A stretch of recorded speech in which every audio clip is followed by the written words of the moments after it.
"You don't belong up here, old man. Collect your things and move." Those were the last words Diane Hartwell ever spoke as a Valor Airways employee. She didn't know that yet. She was too busy feeling powerful to notice she was standing at the edge of a cliff. An 82-year-old man had boarded Flight 311 from JFK to London Gatwick that Tuesday morning with a valid first-class ticket, a confirmed seat reservation, and a bad hip that needed left-side legroom. He was quiet. He was unhurried. He wore a brown corduroy jacket with worn elbows and carried a canvas satchel that looked like it had survived several decades of honest use. He didn't look like a threat. He didn't look like a billionaire. He didn't look like the man who held the financial future of an entire airline in the inside pocket of that corduroy jacket. And that was exactly why Diane Hartwell decided he didn't belong. Security officers grabbed him by the arms. They marched him down the aisle past every watching passenger. They pushed him through the terminal door. He stumbled, his satchel fell. His papers scattered across the carpet of JFK Terminal 5 like confetti at the worst kind of party. He dusted off his jacket. He sat down in a plastic chair. He unwrapped the sandwich he had packed from home.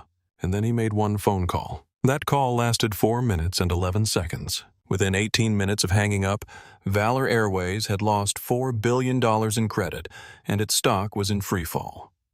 Within 6 hours, the plane that had just thrown him out was impounded on a remote tarmac at Heathrow Airport, surrounded by police vehicles.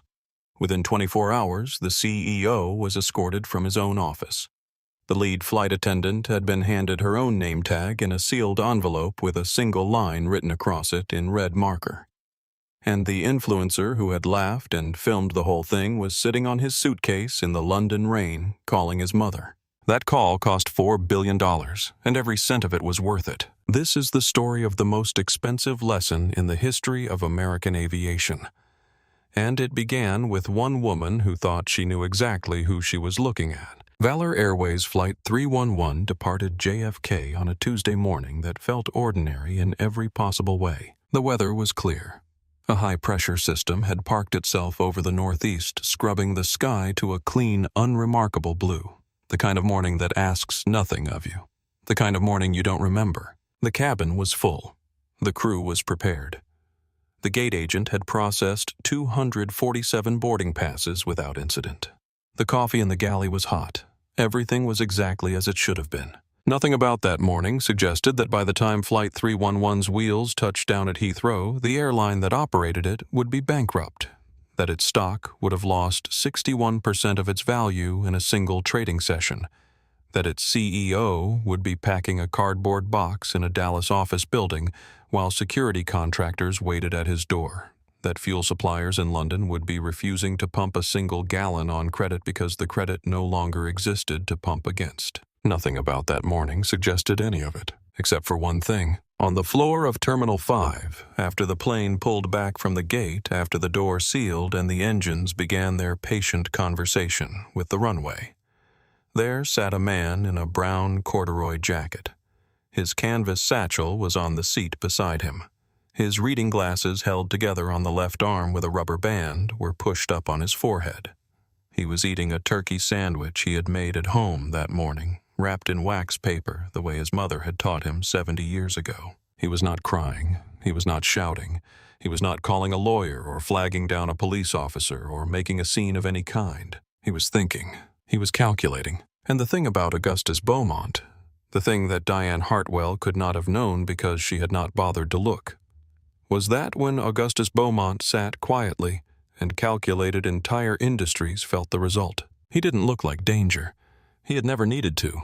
The number is $4 billion, not as an abstraction, not as a figure on a spreadsheet. Think about what $4 billion looks like when it leaves a company in 18 minutes. It looks like a stock ticker bleeding red faster than any algorithm can process. It looks like a CFO in Dallas screaming into a phone that has already been disconnected. It looks like fuel suppliers in 3 countries simultaneously deciding that a handshake agreement is not worth the paper it was never written on. It looks like 140 aircraft sitting at gates across 12 cities going nowhere because the company that put them there can no longer afford to move them. That is what $4 billion leaving a company looks like. and the man who initiated all of it was sitting in a plastic chair in Terminal 5, finishing his sandwich, waiting for his 2:15 British Airways connection. His name was Augustus Beaumont, and most people had never heard of him. That was exactly how he preferred it. Before we get into this, where are you watching from right now? Drop your city in the comments below. I want to know. I read every single one. And listen, if you have ever walked into a room and felt someone decide before you opened your mouth, before you said a single word, that you did not belong there, this story was made for you. Hit that subscribe button. Give this video a like. It helps more people find stories like this one, and stories like this one deserve to be found. Now, let's talk about Augustus Beaumont. Because to understand what he did on that Tuesday morning, you first have to understand who he actually was. And who he was will surprise you. Not because it's flashy, because it's the opposite of flashy. Because the most powerful man on that plane was also the quietest. And that is not a coincidence. That is a philosophy. Here is what Augustus Beaumont looked like boarding Valor Airways Flight 311 on a Tuesday morning in October. Brown corduroy jacket, elbow patches worn to a soft gray shine. Oxford shoes that had been resoled 3 times, the leather creased and darkened with decades of use, the soles replaced so many times that a cobbler in Chicago once told him the shoes themselves had outlived 2 pairs of feet. A canvas satchel over his left shoulder. The right shoulder bothered him some mornings, containing a half-eaten turkey sandwich in wax paper, a worn paperback copy of Ralph Ellison's Invisible Man, with a Valor Airways boarding pass tucked into the cover as a placeholder, and a manila folder of documents that would not have looked remarkable to most people, and would have been absolutely remarkable to anyone who knew what they were looking at. Reading glasses held together on the left arm with a rubber band because the screw had been loose for 3 weeks and he kept forgetting to fix it, and it worked fine with the rubber band anyway. He moved slowly through the jet bridge, favoring his left leg. The hip replacement had been 18 months ago, and the surgeon had done good work. But long distances still required patience, and Augustus Beaumont had never been short of patience. He did not pre-board. There had been a pre-boarding announcement for passengers requiring additional time or assistance, and the gate agent had looked at him and begun to gesture toward the early line, and he had shaken his head once politely and waited in the general boarding queue. He always waited his turn. This is what he looked like. Here is what he was. Augustus Beaumont did not own luxury goods. He owned the infrastructure that transported them. He owned a controlling interest in 3 Port Authority management contracts, Baltimore-Charleston, and a smaller operation in Galveston that most people outside the shipping industry had never heard of, but that processed $40 billion in cargo annually. He held 2 interstate highway concession agreements in the Southeast legacy positions from a construction deal he had structured in 1991 that had paid dividends in ways he hadn't fully anticipated at the time. He owned a bridge loan consortium that had financed the reconstruction of public infrastructure in 7 states following 2 separate hurricane seasons. He did not buy Ferraris. He owned the shipping lanes the Ferraris arrived on. He did not collect wine. He held a significant equity position in the glass manufacturing consortium that produced the bottles the wine was aged in. His firm Beaumont Capital Partners had been in operation since 1983. Launched from a church basement in Chicago's South Side with $800 in startup capital and a drafting table borrowed from the pastor. It had grown quietly, methodically, without press releases or magazine profiles, or the kind of bold letter ambition that announces itself in rooms before the person who carries it has arrived. Augustus had never appeared on a Forbes list because he had specifically and deliberately arranged his financial structures to avoid the reporting thresholds that would have required it. Not for tax reasons, for temperament reasons. He did not want to be known. He wanted to work. Beaumont Capital's current portfolio included primary debt positions in 11 major American corporations. The position most relevant to this story was Valor Airways. Beaumont Capital held 42% of Valor's revolving credit facility, $4.1 billion in callable notes. This was not a passive investment. This was a structural dependency. Valor's operational liquidity, its ability to pay for fuel, for maintenance contracts, for gate leases, for everything that kept 140 aircraft in the air and on schedule, ran through Beaumont Capital's credit lines the way blood runs through a body.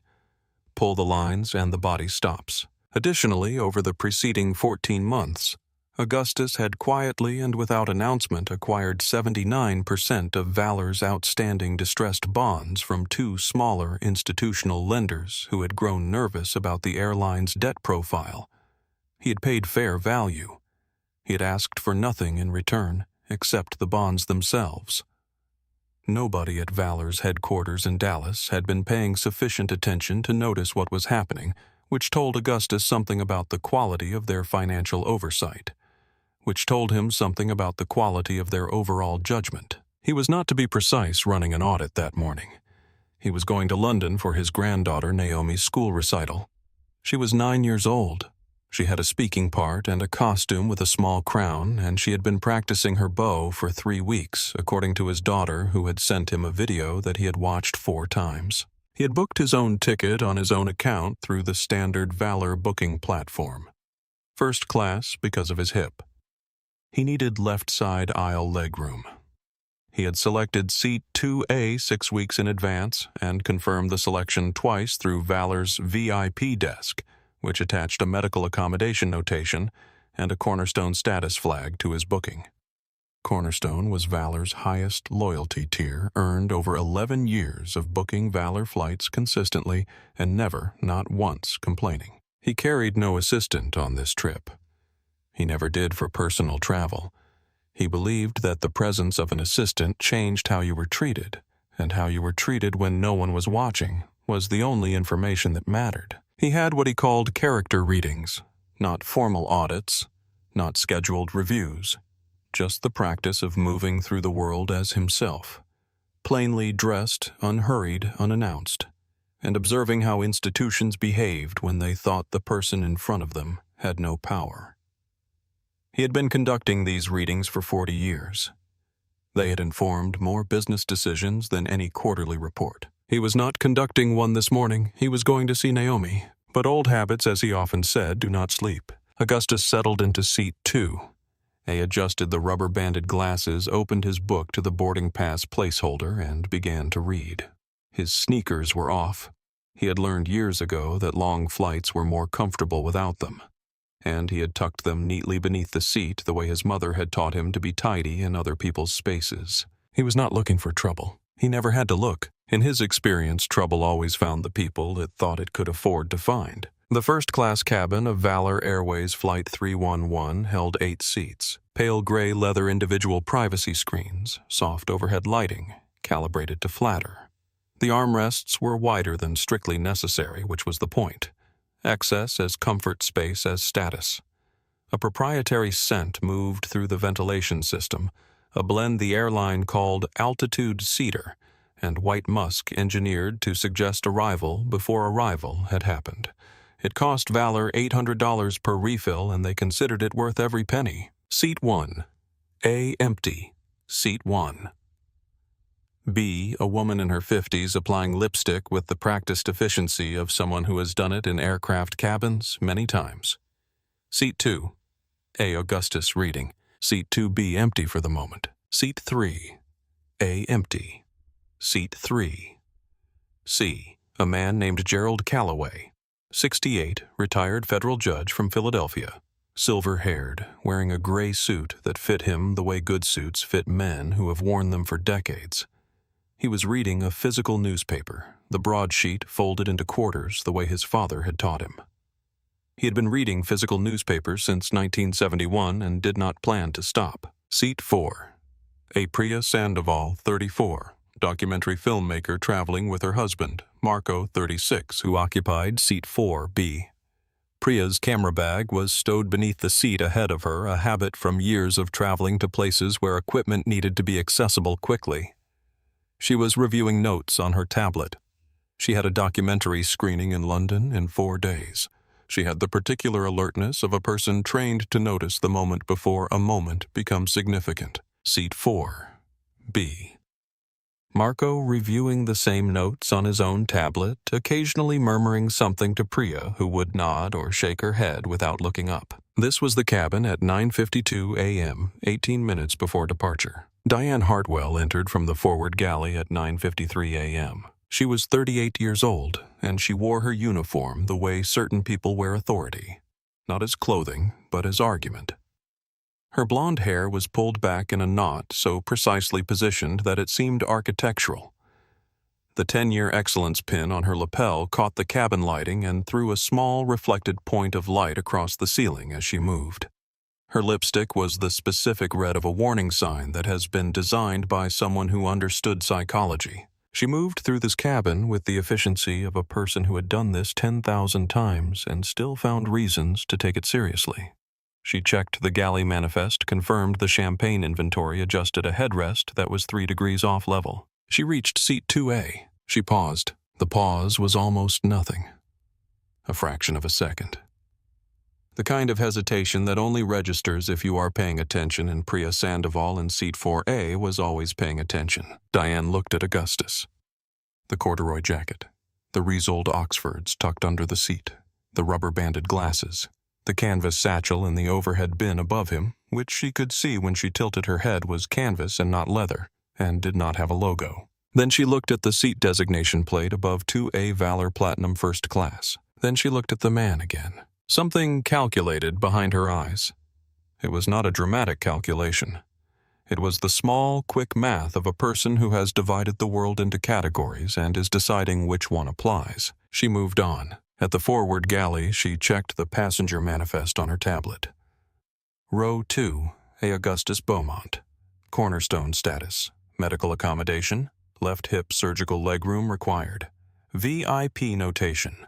Booking confirmed 6 weeks prior, reconfirmed twice. She read all of it. She looked through the curtain gap at the man in seat 2A. She looked at seat 2B still empty. She set the tablet down. In seat 4, a Priya Sandoval had not reached for her camera bag.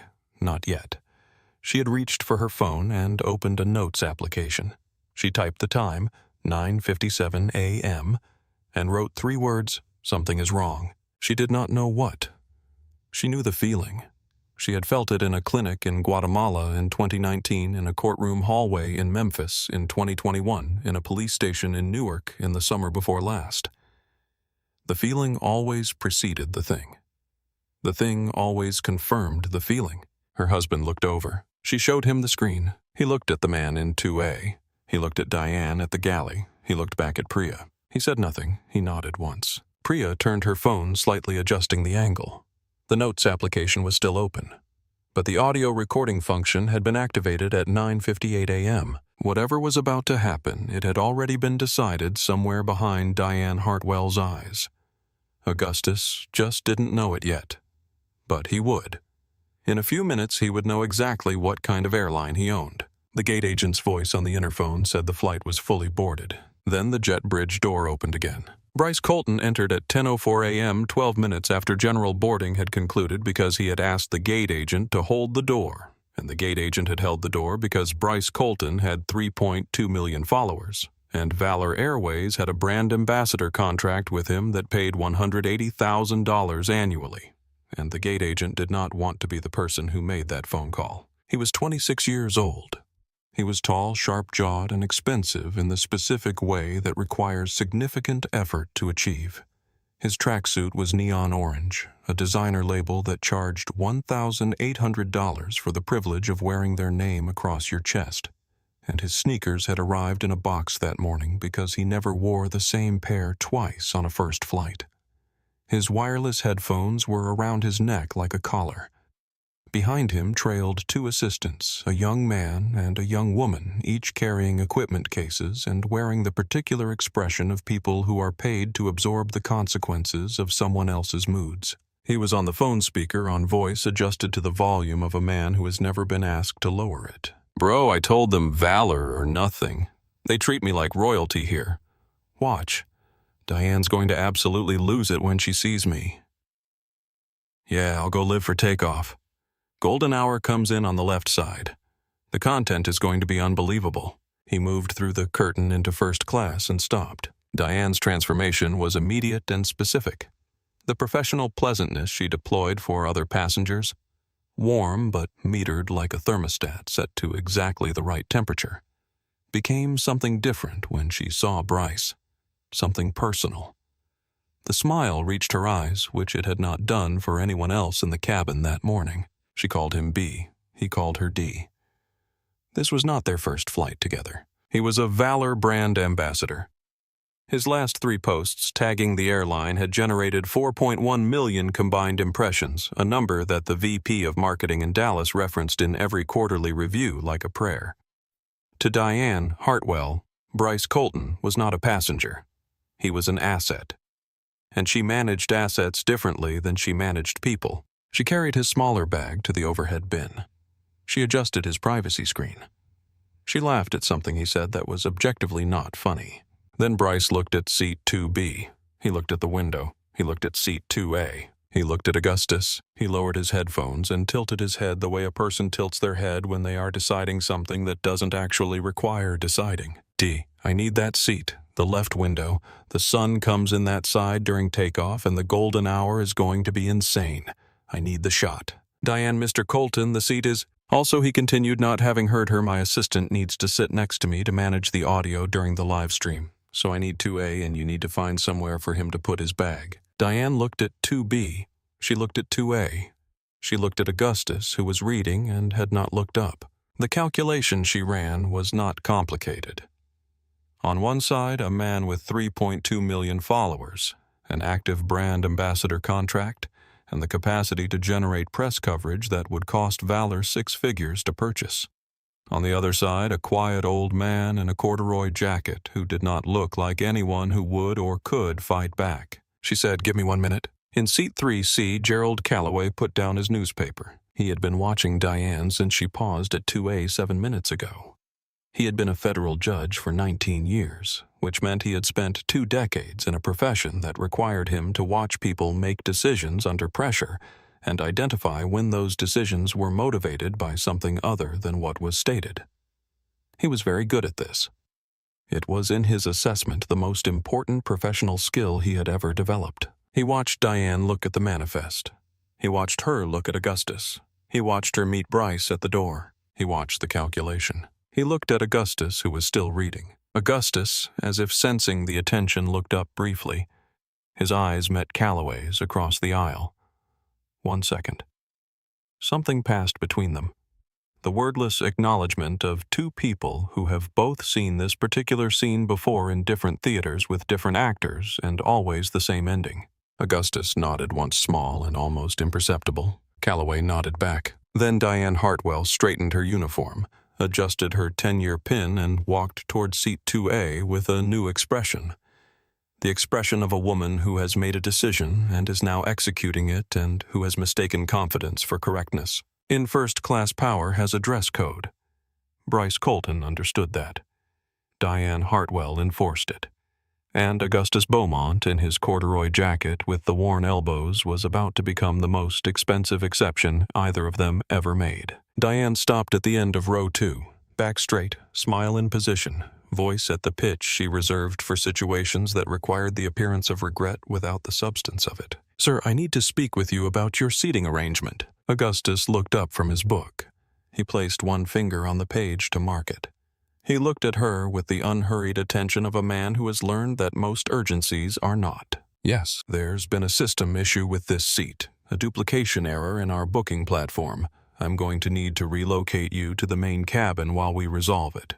We have a very comfortable seat available in row 22, and I can have the upgrade processed for the next available." Augustus closed the book around his finger. "I selected this seat 6 weeks ago. I confirmed it twice with your VIP desk. My name is in your manifest under seat 2A with a cornerstone status flag and a medical accommodation for left side leg room due to a hip replacement. You would have seen all of that when you checked your tablet approximately 8 minutes ago." The smile held. Diane was very good at the smile. "Sir, the system. The system shows my booking correctly. You confirmed that when you looked at it. This is not a system error. A fraction of a second." "Then I understand your frustration. However, our booking platform occasionally generates duplicate seat assignments for premium cabin seats, and in those situations, airline policy requires— What is the policy number? I'm sorry. The policy that covers duplicate premium seat assignments and requires passenger relocation. What is the policy number in the Valor Airways Crew Operations Manual? Diane's smile recalibrated slightly. The eyes didn't change. I don't have the manual memorized by number, sir, but then you're describing a policy that doesn't exist. Because I have reviewed Valor's passenger service protocols, which are publicly available on your website, and there is no provision for involuntary relocation of a confirmed booking due to a duplicate assignment. The resolution protocol for duplicate bookings is to seat both passengers and investigate the system error post-departure. Diane shifted. She was not accustomed to passengers who had read the manual. Sir, in addition to the system concern, there is a weight distribution consideration for this flight that affects the forward cabin seating arrangement. That is also not a policy that exists. From seat 3C, Gerald Calloway lowered his newspaper. Look, he said, whatever the actual issue is here, I'll swap. I'll take the main cabin seat. Give the gentleman his seat and put me wherever you need me. Diane turned to him, and the warmth she had shown Bryce was entirely absent. Sir, this is a crew matter. Please stay in your seat. Calloway. He has a valid ticket. I watched you check the manifest. Diane. One more word and I will have you noted as a disruptive passenger. Are we clear? Calloway looked at her steadily. He reached into his jacket pocket and took out his phone. He did not make a call. He simply held it. Diane turned back to Augustus. Augustus had returned his finger to the page of his book, but had not reopened it. He was looking at her with the expression that very patient men develop over very long lives. Not anger, not challenge, something older and more settled than either. The expression of a man who has watched doors close on him before, and long ago made the decision about what to do when that happened. Ms. Hartwell, Augustus said. He had read her name tag. He always read name tags. I am going to say this once. I paid for this seat. I have a medical reason for this seat. I have a confirmed booking that your own system reflects correctly and that I have confirmed twice with your VIP desk. I have not violated a single policy, spoken an unkind word, or caused any disruption of any kind. I am asking you to allow me to continue reading and continue my flight to London. That is all I am asking. A pause. Around them, the cabin had gone slightly still. The woman in 1B had stopped applying lipstick. Marco in 4B had looked up from his tablet. And I am telling you, Diane said, dropping her voice, half a register, that if you do not comply with crew instructions, I will be forced to involve airport security, and this will become significantly more unpleasant for everyone. A long silence. The cabin air conditioning hummed. Augustus looked at her. I want you to remember this conversation, Ms. Hartwell. Every word of it. Is that a threat? No, he said. It is a courtesy. He opened his book. In seat 4. Apriya Sandoval's notes application showed 10:09 a.m. F.A. Hartwell requests relocation of passenger 2A. Passenger provides booking details. F.A. does not dispute them.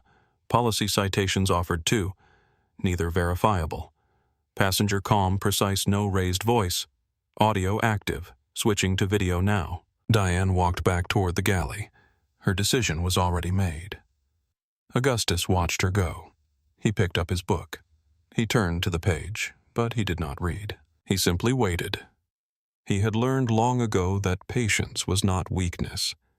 It was the most expensive thing you could offer someone who was about to make a very serious mistake. Augustus's hands rested in his lap, the book closed over his finger. He looked at his hands. The arthritis had thickened the knuckles over the years, particularly on the right, and there were age spots on the backs of both that he had stopped noticing somewhere in his 60s. His father's signet ring was on the right hand, gold and warm and heavy the way things are heavy when they carry history. He looked at it and went somewhere else for a moment. 1952, Mobile, Alabama. He is 9 years old. His father, Thomas Beaumont, is a bricklayer. The best in the county, everyone said. White families or black, it didn't matter when you needed a wall to last. Thomas's hands are enormous, calloused to leather at the palm, and precise in the way of men who work with physical things that cannot be faked. A brick is level, or it isn't. A wall is plumb, or it isn't. Thomas knows the difference in his hands before he uses the level. On a Saturday afternoon in late August, Thomas takes Augustus to the public library downtown. He has been promising it for weeks. Augustus has read everything in the church's small reading room, and he is hungry in the specific, urgent way of a child who has discovered that books are infinite and wants to get started. They walk 14 blocks. Augustus holds his father's hand. He can feel the calluses against his palm. At the bottom of the library steps, a man in a pale linen suit stops them. He is not a police officer. He has no badge, no authority, no uniform. He is simply a man standing at the bottom of steps he did not build in front of a door. He did not install in a building his taxes helped fund. He says library's not for you today, nothing more. He doesn't need more. In 1952, in Mobile, 3 words from a man in a pale suit carry the full weight of an institution behind them. Thomas Beaumont stands still for a very long moment. Augustus feels the hand around his tighten just once and then release to its normal grip. Thomas looks at the man, he looks at the library door, he looks at his son. Then he straightens to his full height, and Thomas Beaumont is a tall man, broad across the shoulders, the kind of tall that comes from physical work rather than genetics. And he says very quietly, "We'll find another door." They walk 12 blocks to Mount Zion Baptist Church. The pastor has a small reading room behind the sanctuary. It smells of lemon polish and old paper. The pastor lets them in without a word, which is its own kind of welcome. That night after supper, Thomas sits beside Augustus's bed. He says there are men who guard doors they didn't build. Don't waste your time at their doors, son. Build your own. Build so many doors that they don't know which one to guard. Augustus is 9 years old. He doesn't fully understand. He will spend the next 70 years understanding. He has funded 14 libraries since then. He has put his name on none of them. He owns the financing on 6 airports. He has never once thought of it as revenge. He has thought of it as his father's instruction carried out to the letter. Build your own. He uncurled his fingers in his lap. The cabin hummed around him. Across the aisle, the man in the gray suit, Calloway, had returned to his newspaper but was watching over the top of it. Not at the cruelty of it, at the precision of the irony. Augustus opened his book again. The words didn't register, but his father's voice did. Build your own. He already had. Now it was simply time to remind someone of that fact. Diane returned to row 2 at 10:17 a.m. This time she brought Marcus Webb, the co-purser 32, who moved through the world in Diane's orbit the way small objects move in the gravity field of larger ones. Pulled along adjusting direction to match hers, rarely generating a trajectory of his own. He stationed himself at the aisle end of the row, while Diane took the forward position. 2 on 1. A geometry that was not accidental, Sir Diane said. Her voice had dropped the residual warmth it had carried during the first conversation. What remained was professional and cold and final. I've spoken with the gate coordinator. Your booking has been flagged for secondary verification. Until that verification is completed, I cannot allow you to remain in a premium cabin seat. This is a security protocol. What is the name of the gate coordinator? Diane blinked once. That is internal. Then there is no gate coordinator. Marcus shifted his weight. Diane recalibrated. Sir, I understand you feel strongly about this. I want to resolve it as calmly as possible for everyone involved.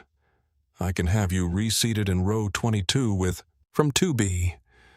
Bryce Colton pulled one side of his headphones off his ear without removing them. D, what is the holdup? We're burning the light. The sun's moving. He said it without looking at Augustus. He looked through the row 2 area the way you look through furniture. He raised his phone and held it at a casual angle that was not casual at all. His live stream opened. The caption, Valor Air First Class Chaos. What is happening right now? His opening narration was light and joking and entirely comfortable with itself. Some grandpa won't give up the window seat we need for the vlog. Classic first-class drama. He had 140 viewers within 30 seconds. In seat 4, Apria's recording continued. Her notes, 10:17, AMF. A returns with second crew member. 2-on-1 positioning. New policy citation, security verification flag from gate coordinator. Passenger requests gate coordinator name. FA declines. Influencer in 2B has begun filming. 140 live stream viewers as of October 18th. Captain Robert Farrow emerged from the cockpit at 10:19 a.m. He was 54, and he had the look of a man who had been managing complicated situations from a position of authority for long enough that he had stopped distinguishing between types of complication. A maintenance delay and a passenger dispute were both to Farrow friction to be minimized in service of the schedule. He had a good departure record. He was proud of his departure record. Diane intercepted him in 2 steps. She spoke for approximately 30 seconds. Farrow listened. He did not move toward row 2. He did not look at the passenger in 2A. He had Diane's account, and that was sufficient. He said, "Sort it out before pushback, Diane. I have a schedule to keep." He returned to the cockpit. In seat 4, a Priya noted 10:19 a.m. captain on deck. Does not approach or speak with passenger in 2A. Returns to cockpit. Time stamped. She noted it because she understood that in whatever proceedings might follow, the captain's failure to personally verify the situation would be the most significant documented fact in the entire sequence of events. Augustus watched Farrow disappear and the cockpit door close. He was not surprised.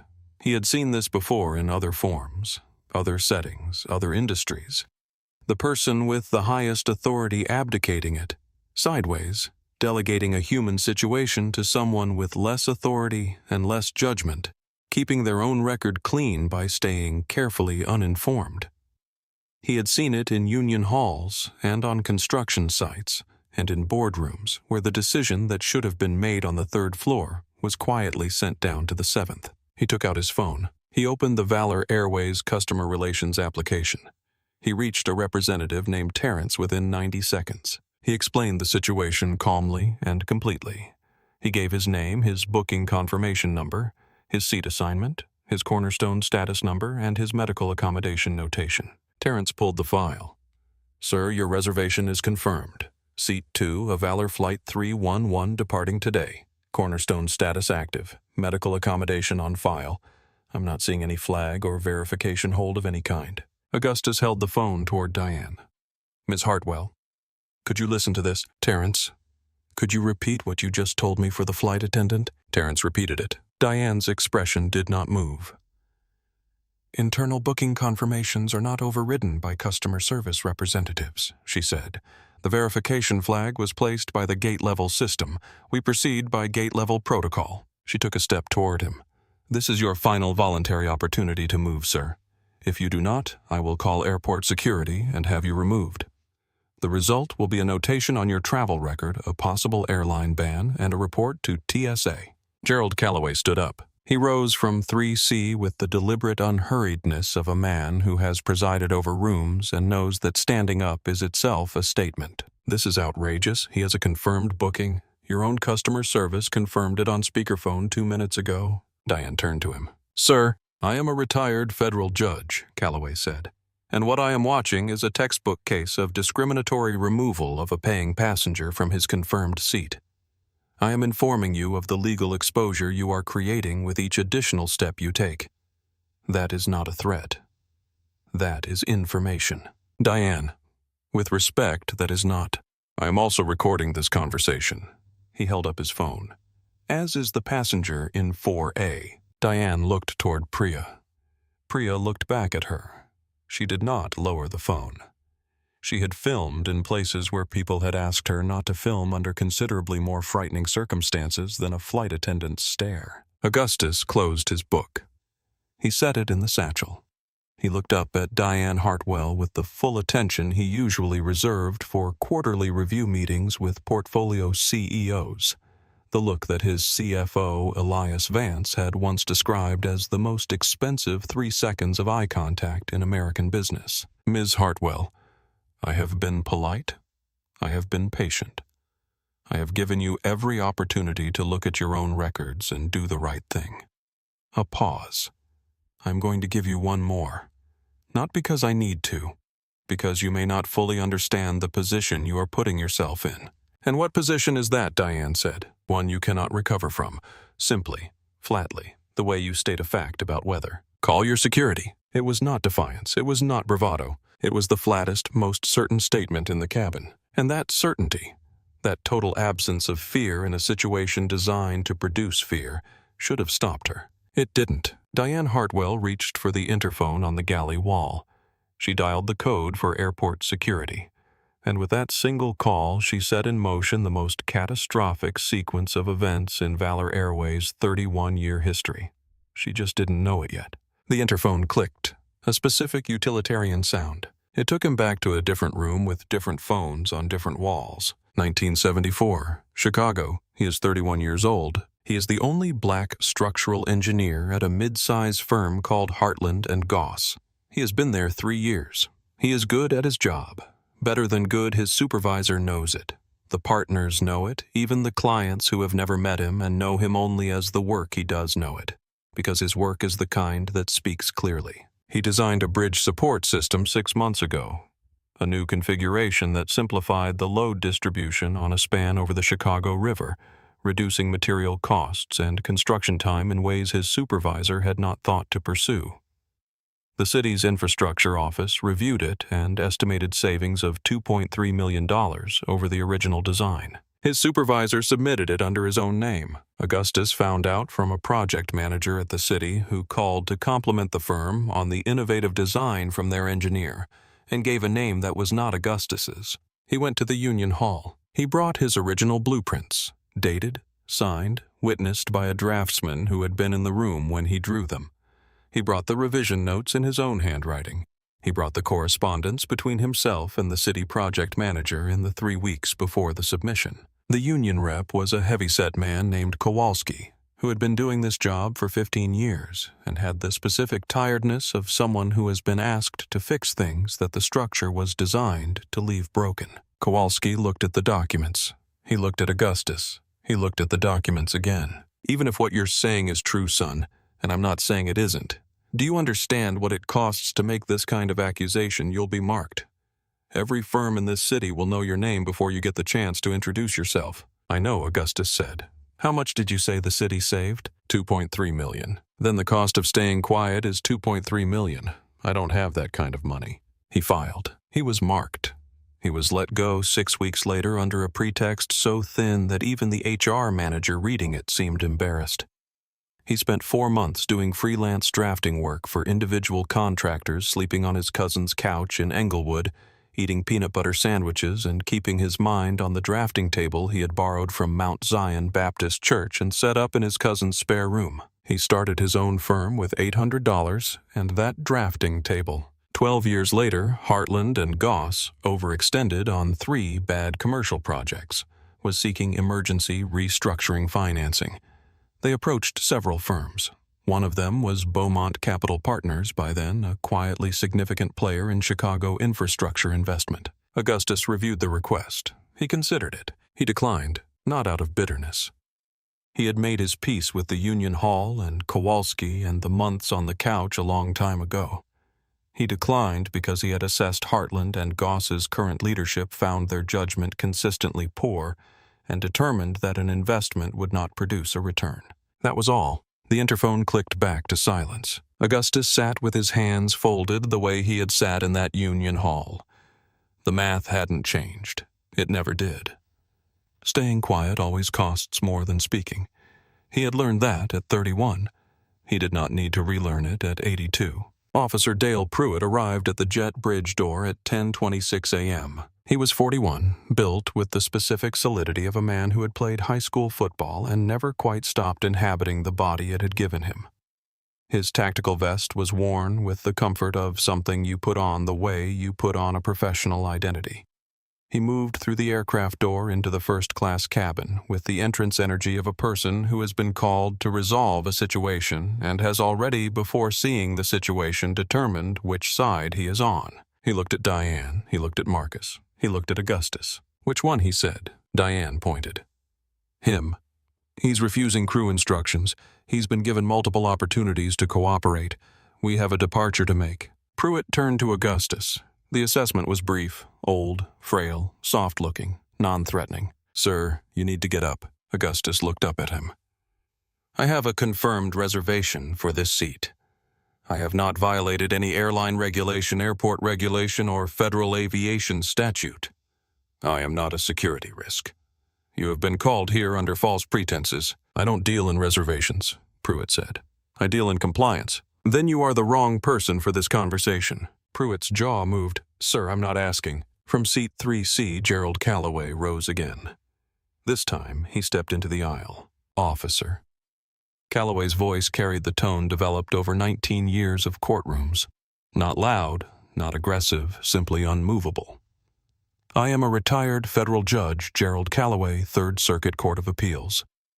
I am formally informing you that this passenger has a valid confirmed booking verified by the airline's own customer service representative on speakerphone 4 minutes ago and has not violated any regulation that I am aware of.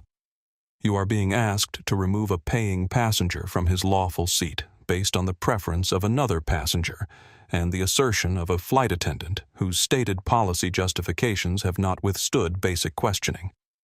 I would strongly encourage you to verify the facts before you take any action." Pruitt looked at Calloway. "Sit down, sir. I am informing you of your legal exposure. That is not resistance. That is courtesy. Last warning." Calloway sat, but his phone was recording. His eyes were level, and he did not look away. In 4A, Priya had the phone at an angle that captured the full row 2 interaction. Pruitt's profile, Calloway's face, and a clean shot of the forward galley where Diane and Marcus stood. She had filmed in active conflict zones in 4 countries. Her hands were steady. Her live viewer count 0. She was not streaming. She was recording. There was a difference, and it mattered. Streams could be disrupted, taken down, challenged. A recorded file on a backed-up cloud drive was evidence. Pruitt moved to row 2. He reached across Augustus toward the overhead bin. "I'll take your bag, sir. You can collect your documents at the gate." Augustus placed his hand over the bin latch. Not forcefully. Simply. The way you place your hand over something you are responsible for. "You will not touch my documents." "Sir." "These are legal instruments, contracts and financial documents. If you remove them without authorization, you are handling documents representing several $billion in value. I strongly suggest you put your hands in your pockets and step back." The word billion snagged. Pruitt looked at the canvas satchel. He looked at the old man. He looked at the satchel again. For one moment, one real breathing, genuine moment, the situation could have gone differently. All it required was one person to slow down. Then Bryce Colton leaned across from 2B, not looking up from his phone, and said with the easy confidence of someone who has never personally experienced a consequence, "He's bluffing, man. They always say something like that. Classic. Just get him out." And Pruitt made his choice. He looked at Augustus. "Final opportunity, sir. Let's do this calmly." Augustus looked at him. Then he looked at Bryce's phone, which was still live streaming. His viewers had grown to 340. The comments were mixed. Some laughing with Bryce, some beginning to ask questions. In the corner of the frame, partially visible, the edge of the manila folder in the overhead bin. A letterhead. Barely legible. A user with the handle AVWatchdog97 was already pausing the stream, zooming in on screenshots, typing. Augustus looked directly at the phone camera. 1 second. He said hello. 1 word. Directly at the lens. Calm, clear, and weighted with something that the 340 viewers could feel but could not yet name. He looked back at Pruitt. "I want each of you to remember that I said exactly 3 things. I have a valid ticket. I have not violated any regulation, and you will regret this." Then he folded his hands in his lap and waited with the absolute stillness of a man who has made his peace with what comes next. Dale Pruitt reached in and clicked open the seatbelt, and the moment the buckle released, something else did too.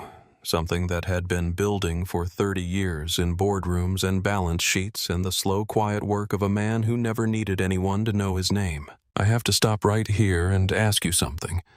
If you were sitting in that cabin, if you had watched everything that just happened, what would you have done? Would you have stood up like Calloway? Would you have kept recording like Priya? Or would you have looked away? Be honest. Leave it in the comments. Because the people who looked away on that plane, they have to live with that. And the people who didn't look away, they matter in this story more than you might think right now. Now, let's talk about what happened next.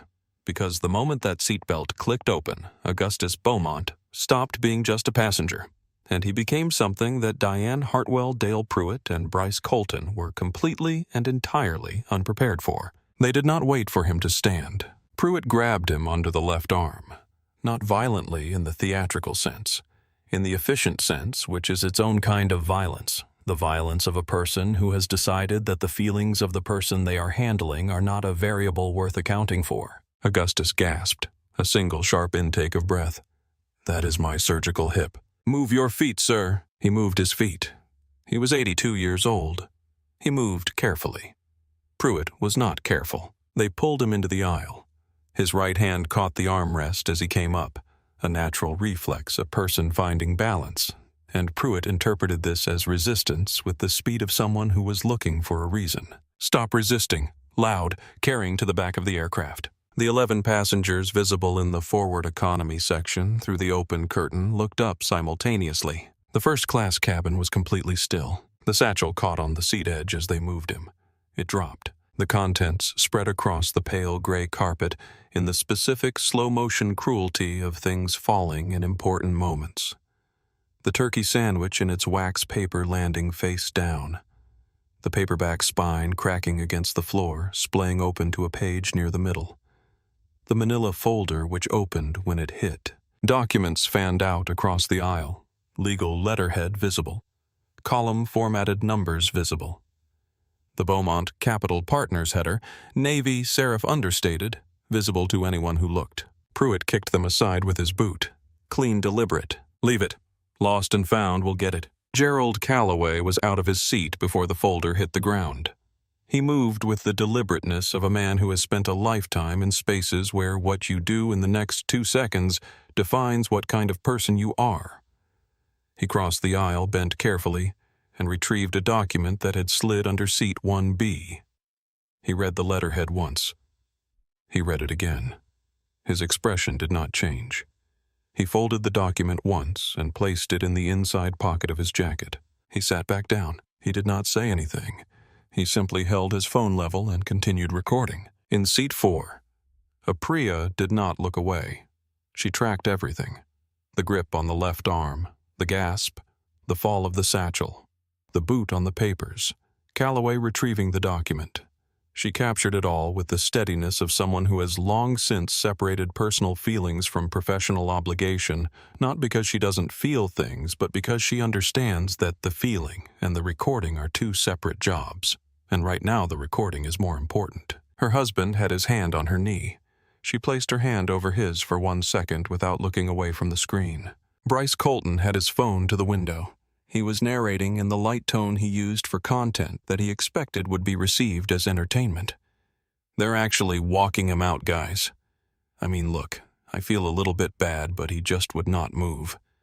They had no choice."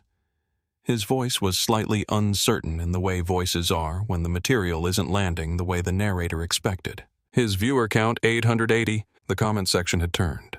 Not all of it, but a third of it growing. AV Watchdog 97 had posted a screenshot. The Beaumont Capital letterhead was circled in red. The caption, "Someone zoom in on this. I think I know whose documents those are. Stand by." They moved Augustus down the aisle. Present tense, slow, every row, a witness. Row 4, Priya filming, steady. Row 5, a woman looking at her hands. Row 6, a teenage boy watching with wide eyes, saying something to the woman beside him. She shook her head. Row 7, empty seats. Row 8, a man stood up. He stepped into the aisle. "This isn't right." Pruitt. "Sit down, sir." The man sat, but he had stood. That was something. As they passed the cockpit door, Captain Robert Farrow stepped out. He looked at the scene in his aisle. An 82-year-old man being walked out by a security contractor first-class passengers, watching 2 people visibly recording on their phones. He looked at Augustus. Augustus looked back at him. 1 second. 2. Pharaoh said nothing. He stepped back. He closed the cockpit door. That silence would appear in the FAA report. That silence would end his career. In the jet bridge, Rosa Delgado was at her gate desk. Rosa was 29, 2.5 years with Valor, a gate agent who did her job with the kind of quiet competence that goes unrecognized until the day it becomes irreplaceable. She had processed Augustus's boarding pass that morning without incident. She had checked the cornerstone notation and the medical accommodation and thought, this man has been doing this a long time and he knows exactly what he's doing. She heard them coming before she saw them.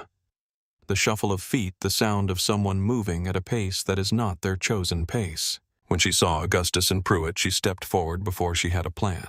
"Officer," she said, "I processed this passenger this morning. His boarding pass was completely valid.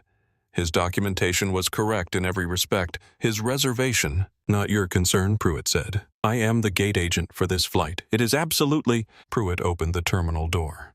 He moved Augustus through. Not a shove exactly. A direction applied with more force than the situation required. Rosa watched the door close. Her hand went to her mouth. Behind her, Bryce Colton's voice from seat 2. B narrating through the window as the plane began to move toward pushback. And he's gone. R.I.P. Grandpa. First class is first class, bro. Not everyone's built for it. He laughed. He posted it. His viewer count 1,100 and climbing. Ave Watchdog 97's post 200 upvotes and climbing faster. The gate door sealed shut behind Augustus Beaumont. The jet bridge was empty. In the terminal, the Tuesday morning traffic moved around him the way water moves around a stone, without acknowledgement, without pause. He was just an old man in a brown corduroy jacket standing very still in the middle of JFK Terminal 5. The white noise of the terminal came back to him. The specific layered sound of an airport. The automated announcements, the wheels of rolling suitcases on tile, the distant percussion of engines doing their patient work, had a quality of indifference that he had always found in an odd way comforting. The airport did not care what had just happened to you. It was going to continue being exactly what it was. There was a kind of honesty in that. He stood still for a moment and then he went somewhere else. 1969. Thomas Beaumont is dying. He is in a hospital bed in Mobile, in a room that smells of antiseptic and something older underneath it.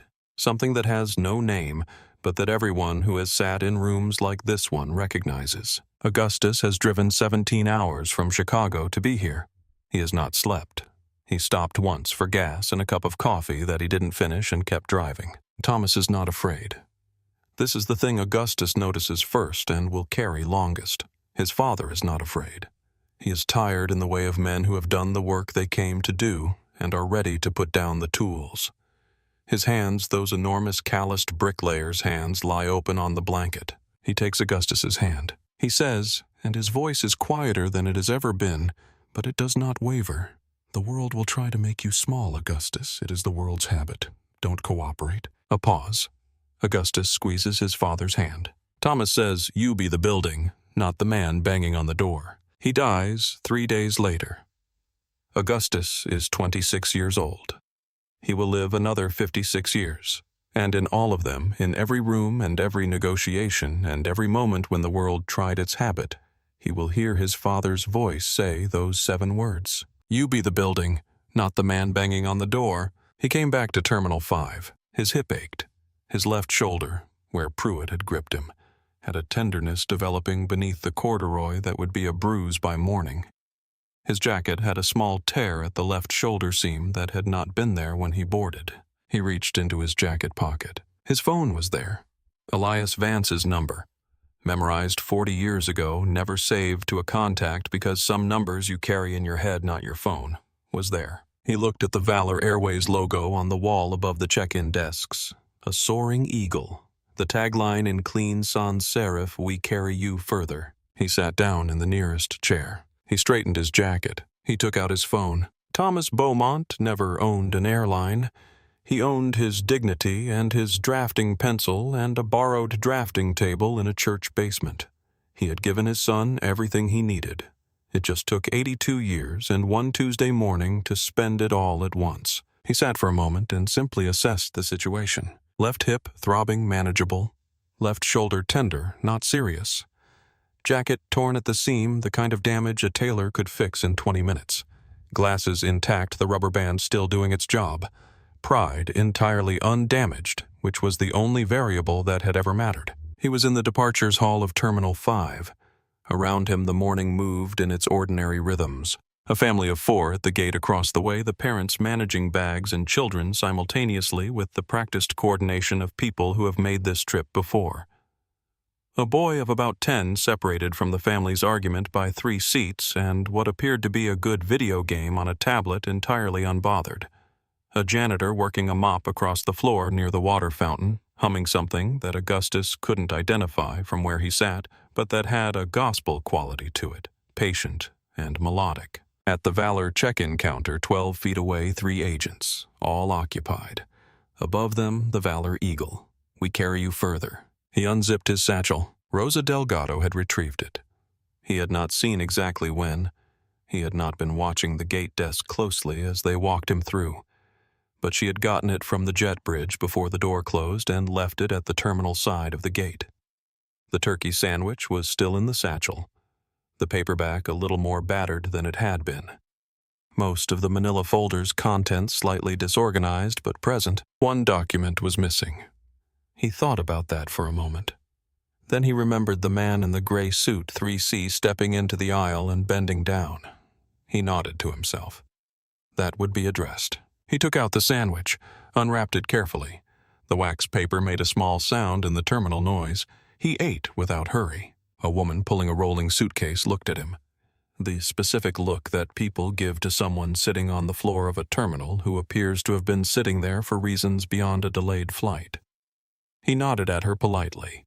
She looked away and kept walking. He finished half the sandwich, rewrapped the other half, placed it back in the satchel. The gate door opened. Rosa Delgado came through it with the careful walk of someone on a break.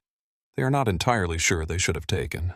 She was still wearing her Valor badge, still in her Valor uniform, and she was holding a boarding pass.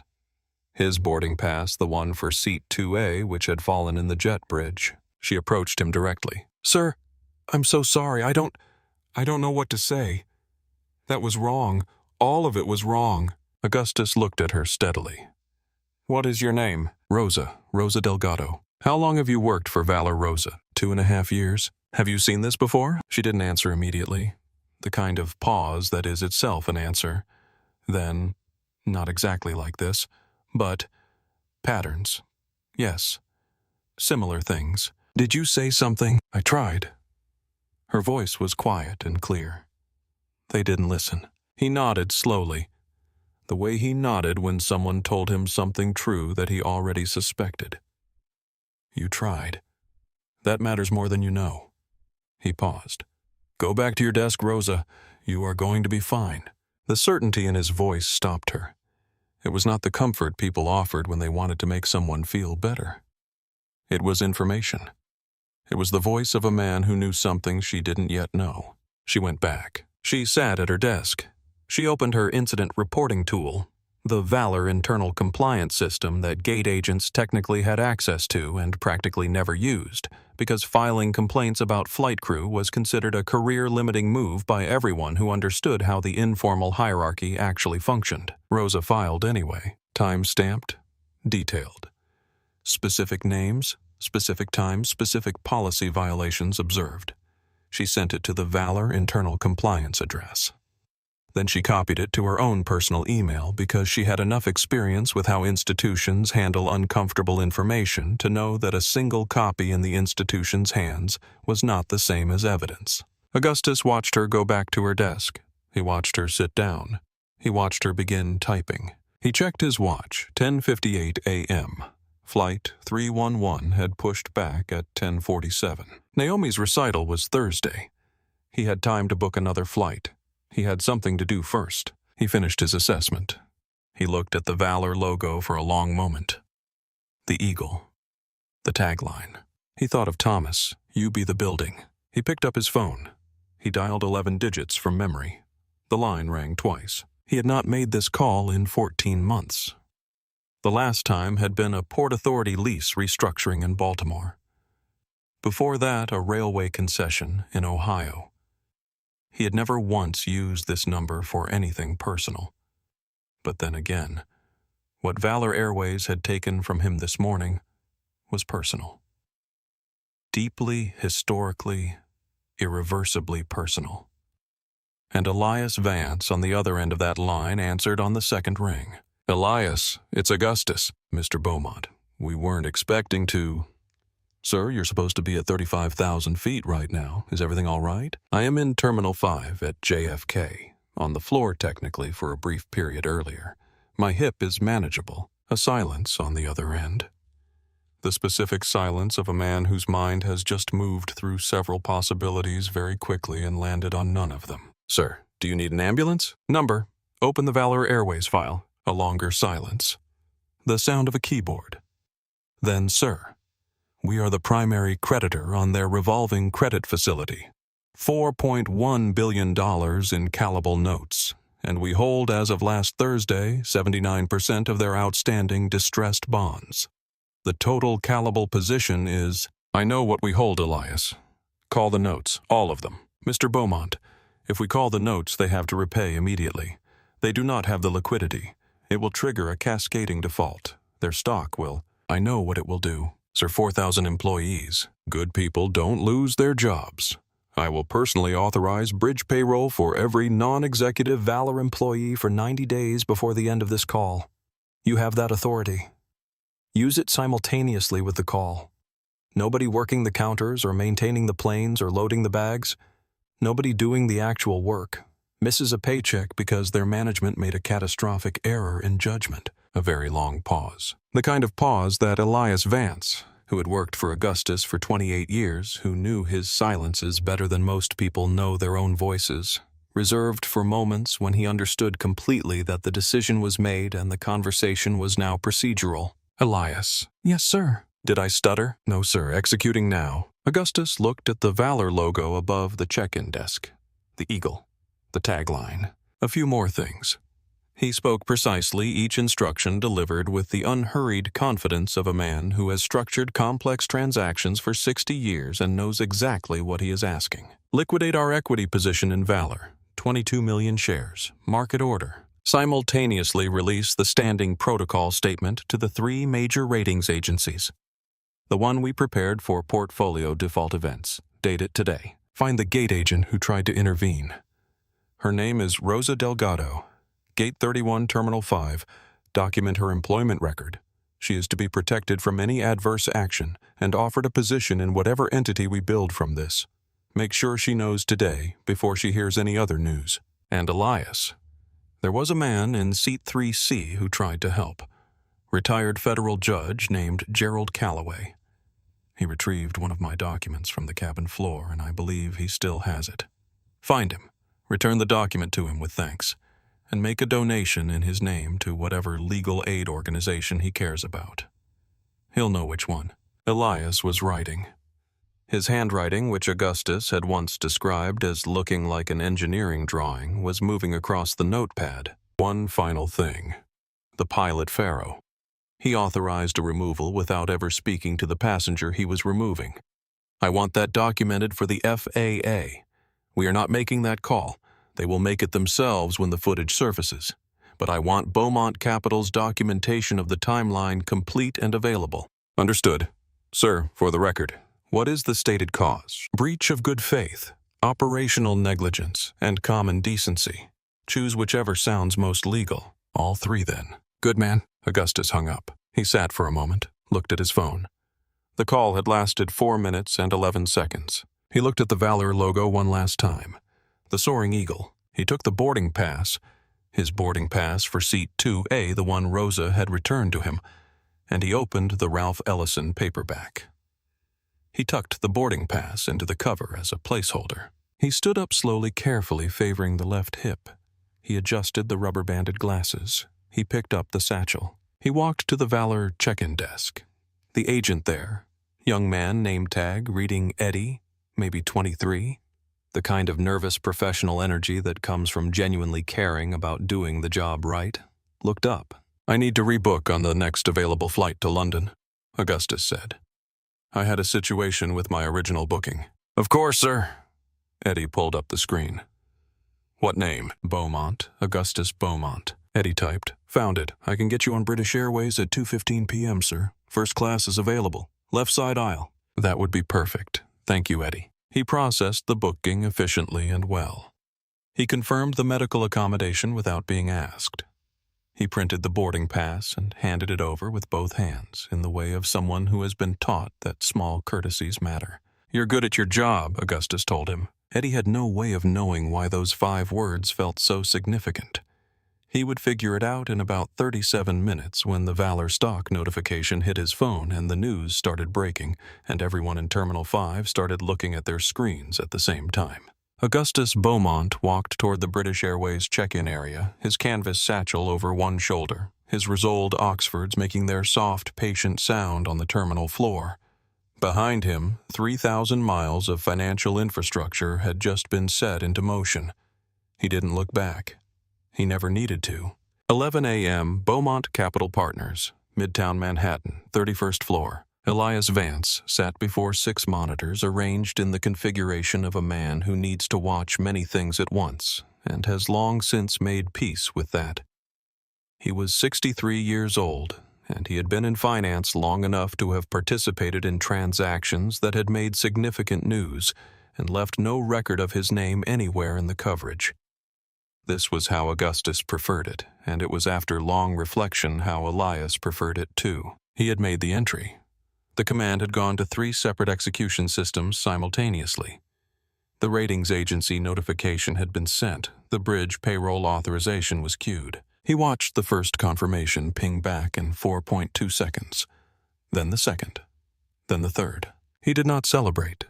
He poured a glass of water from the carafe on his desk. He set it down and did not drink it. 11:03 a.m., Dallas, Texas, Valor Airways headquarters, 22nd floor. CEO Malcolm Greaves, 57, was in a breakfast meeting with his VP of Marketing reviewing a content summary from their brand ambassador program.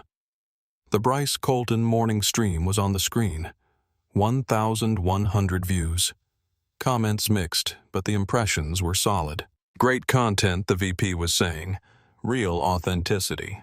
The tag response rate on this one is already up 14% over our last campaign week, and it's only been... His assistant Gabrielle opened the door without knocking. Greaves did not look up immediately. Gabrielle knew the rule about knocking. There were exactly 2 categories of event that suspended the rule.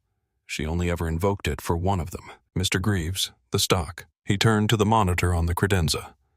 Valor symbol 5LR, down 8%. The number changed while he watched it.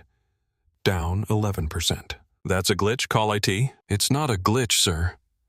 Gabrielle's voice was the voice of someone delivering news they wish they weren't delivering. Beaumont Capital just issued an immediate repayment demand on the revolving credit facility. All of it. Greaves stood up. The coffee mug stayed on the table. His chair rolled back and hit the credenza. All of it. All $4 billion. Their office says all communication is to go through Elias Vance. Mr. Beaumont is unavailable. VLR down 19%. Get me Augustus Beaumont on the phone. 11:07 a.m., New York Stock Exchange, trading floor. A trader named Phil 29 was monitoring a standard morning session when the Valor position moved in a way that made his stomach drop before his brain had finished processing the numbers. He had been in markets long enough to know the difference between a correction and a collapse. And this was not a correction. He pulled the source data, the seller Beaumont Capital Partners, the volume 22 million shares market order, the simultaneous trigger revolving credit facility called in full. Phil looked at his colleague Dana, who was 2 monitors over and had already pulled the same data. Someone just called in $4 billion of notes on Valor, Phil said, and dumped 22 million shares simultaneously. Who does that? Dana looked at the seller. Phil, I'm looking. That's Augustus Beaumont's firm. Dana. Why would he? Phil. Something happened.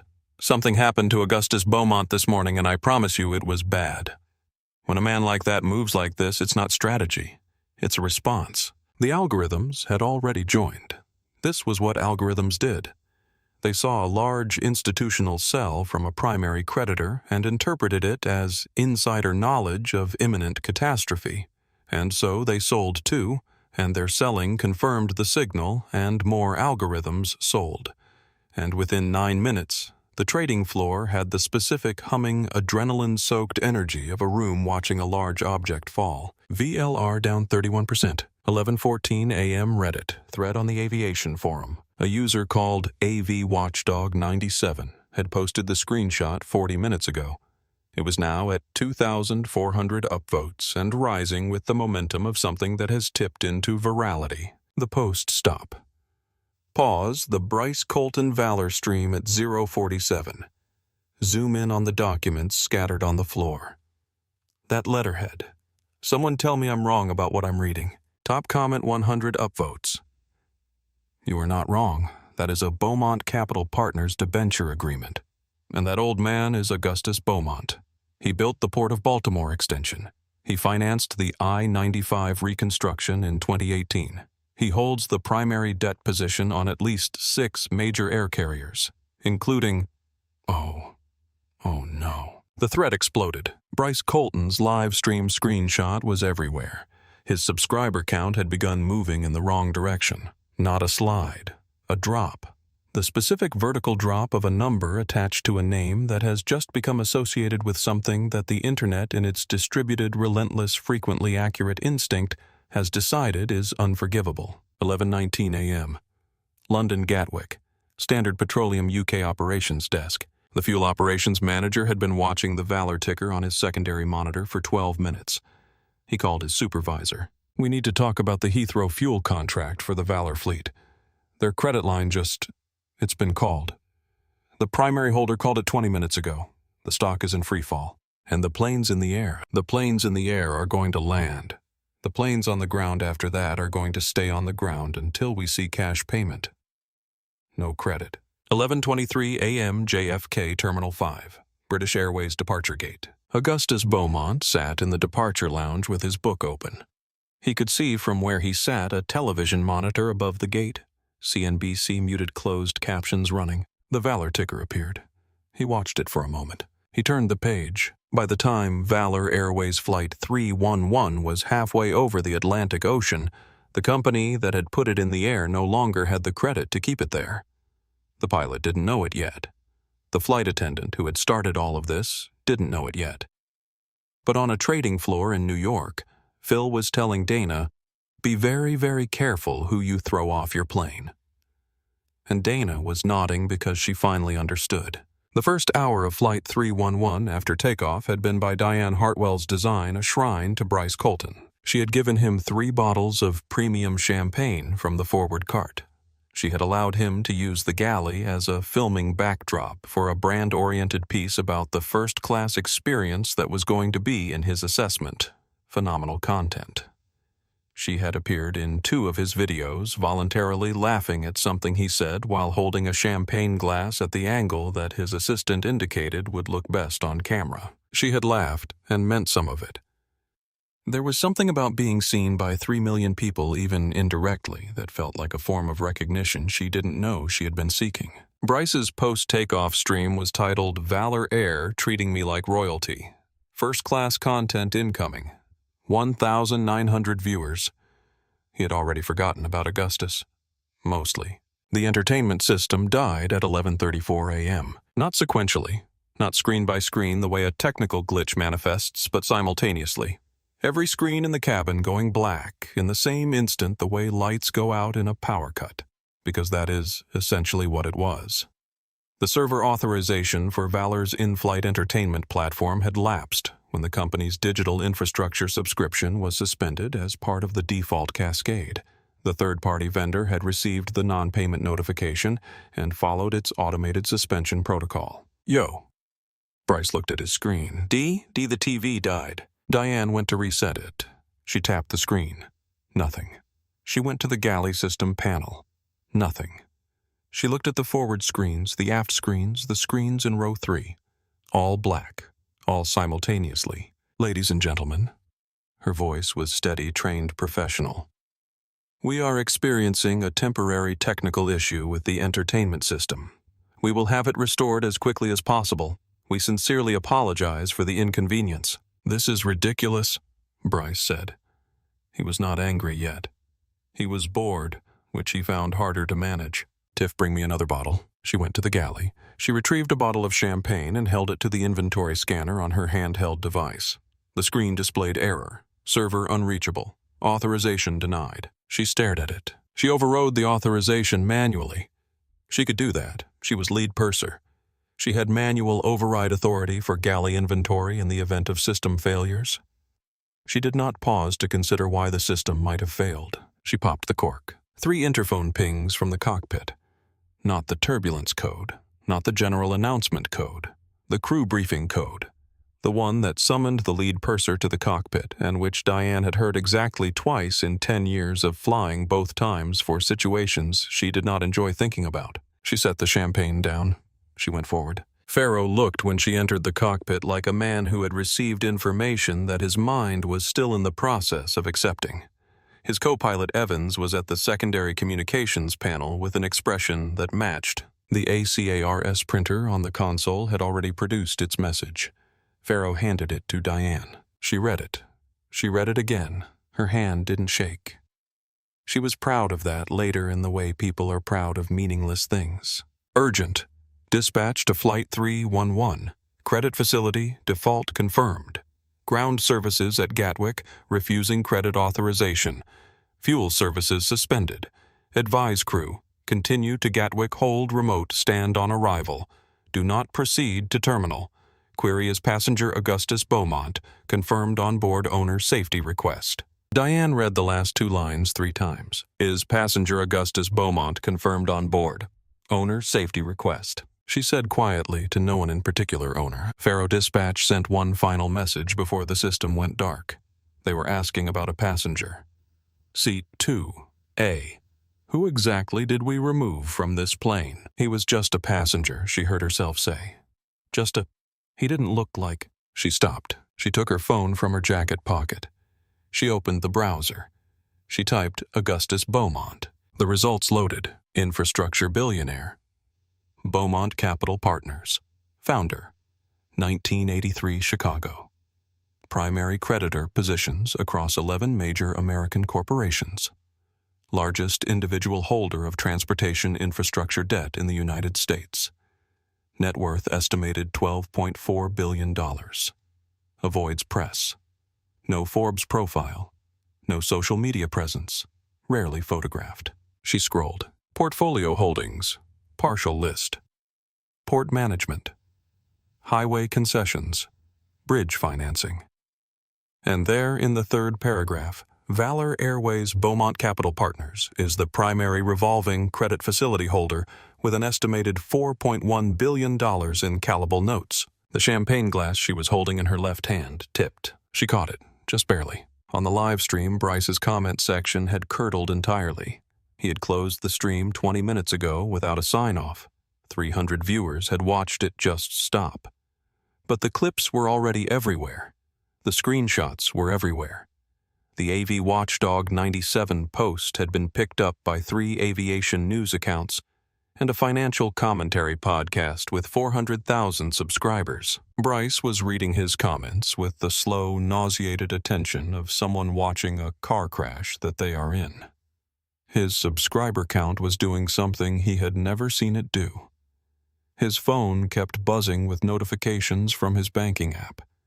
His sponsors were canceling their recurring payment authorizations one by one, each cancellation arriving as a separate notification, a slow drumbeat of consequence. At 35,000 feet, Diane Hartwell sat in the galley of a plane she had believed was hers to command.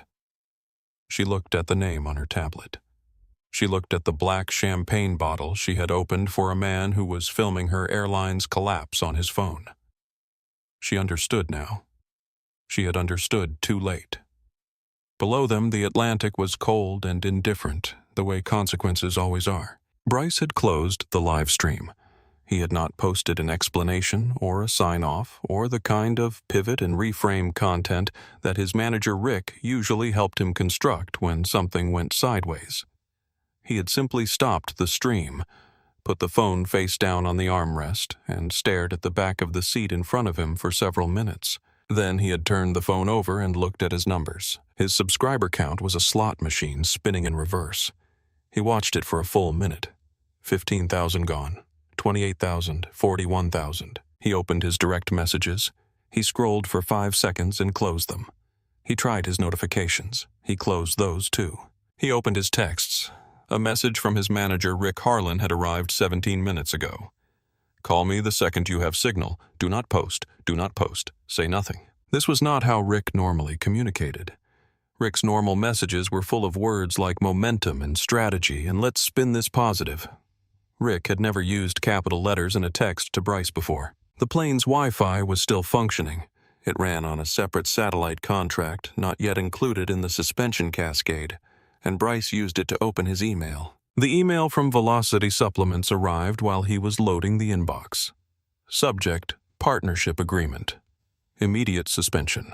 He read the morality clause language. Section 8. Actions inconsistent with brand values. He had initialed that section when he signed. He remembered thinking it would never apply to him. The email from Fresh Brew Coffee was already there. Same section, same language, different logo. The gaming chair company sent a gentler version that still arrived at the same destination. He did the mental arithmetic. The monthly revenue attached to those 3 agreements represented the majority of his income. The math produced a number that made him feel slightly cold. The woman in the seat beside him, Patricia, 55, who had boarded this flight with a novel and a window seat and no expectations involving drama, had been reading her book through all of this with the studied non-involvement of a person who understands that what is happening next to her is not her business until it becomes her business. She looked up when Bryce made a small sound. Not a dramatic sound. The sound of a person whose breathing has changed in a way they can't control. "Are you all right?" Patricia asked. Bryce showed her his phone. The screenshot of the Valor ticker. The Beaumont Capital article. The AV Watchdog 97 thread with his own face in the corner of the zoomed screenshot. "That elderly man you were filming?" Patricia said slowly. "That was his company. He owns the debt. He called the notes. The whole airline just..." Patricia looked at him for a long moment with the expression of a retired school principal who has identified the exact nature of a problem and is deciding how much of its solution to offer. "Did anyone tell you not to do this?" she asked. "My gut did." "You should have listened to your gut." She returned to her book. Bryce turned back to his phone. He found a news article. He read it. He read the part that said estimated 4,200 jobs at risk. He sat with that number. It was larger than any number he had personally been responsible for before. Not in a financial sense. Not in a business sense. In a human sense. 4,200 people who went to work today for a company that existed when they arrived and would not exist by the time they went home. He had not built that situation. He knew that. Diane had built it. Pruitt had built it. Farrow had built it.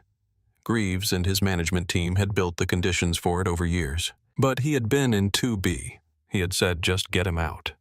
He had laughed and filmed and called it content gold. He sat in first class in the seat he had taken from an 82-year-old man watching his career dissolve on a screen the size of his palm somewhere over the Atlantic. He had wanted golden hour lighting. He had gotten something else entirely. He had gotten a lesson in the cost of cruelty, and it was being deducted from his account line by line in real time. Flight 311 landed at Heathrow at 10:47 p.m. London time. A smooth touchdown. Captain Farrow was a good pilot. Whatever else was true of him, his aircraft handling was excellent, and the runway contact was so gentle that passengers who had been asleep stayed asleep for another few seconds. The welcome, however, was not smooth. Valor 311 Tower. Valor 311. Vacate runway left after landing. Proceed to remote stand. Charlie 7. Do not taxi to terminal. Repeat, do not proceed to terminal. Tower, we have a full passenger manifest. We require gate assignment. Negative Valor 311. Ground handling authorization has been suspended pending payment verification.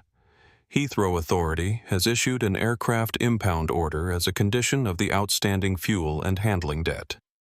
Police vehicles will be present at Charlie 7 on arrival. Evans staring at the instrument panel. An impound order. While we're still in it. Farrow did not respond to this. He taxied toward Charlie 7. Through the first-class windows, gray tarmac, gray sky, no terminal visible. 3 black Range Rovers, 2 police cars with blue lights turning. Not flashing urgently, just turning. Patient the way authority is patient when it knows it doesn't need to hurry. From 2B Bryce Colton. What is happening? Where are we going? I have a car waiting. Nobody answered him. Arthur Finch boarded through the rear stairs 12 minutes after the engine stopped. He was 52, and his gray suit had the cut of a man who has been wearing good suits for 30 years and no longer thinks about them. He carried a clipboard and a leather briefcase and the composed expression of someone who has delivered news like this before and understands that composure is a courtesy he offers to the situation, not a feeling he is experiencing. He moved through the aircraft to the front. Who is in command of this aircraft? Captain Farrow stepped from the cockpit. I am. Captain Farrow. I'm Arthur Finch, Senior Counsel for Beaumont Capital Partners. I need to inform you that this aircraft is now an impounded asset of Beaumont Capital Partners pending restructuring proceedings. You and your lead flight attendant are to gather your personal effects. The Metropolitan Police will be escorting you for questioning regarding the unlawful removal of a passenger and breach of aviation contract. You can't just... The passenger was Augustus Beaumont. Finch said this in the voice reserved for information that changes the conversation entirely. Beaumont Capital Partners holds primary creditor status on this aircraft. Its fleet, the fuel contracts that power it, and the gate leases under which it operates. As of this morning, those positions have been called following a breach of good faith and operational negligence. This aircraft is our property. You are standing in it. Farrow looked at Evans. Evans looked at the instrument panel. There was nothing useful on the instrument panel. Finch moved through the cabin. He reached row 2B. Mr. Colton, your ticket for this flight was comped by Valor's marketing department. That department was dissolved this morning when Valor entered default proceedings.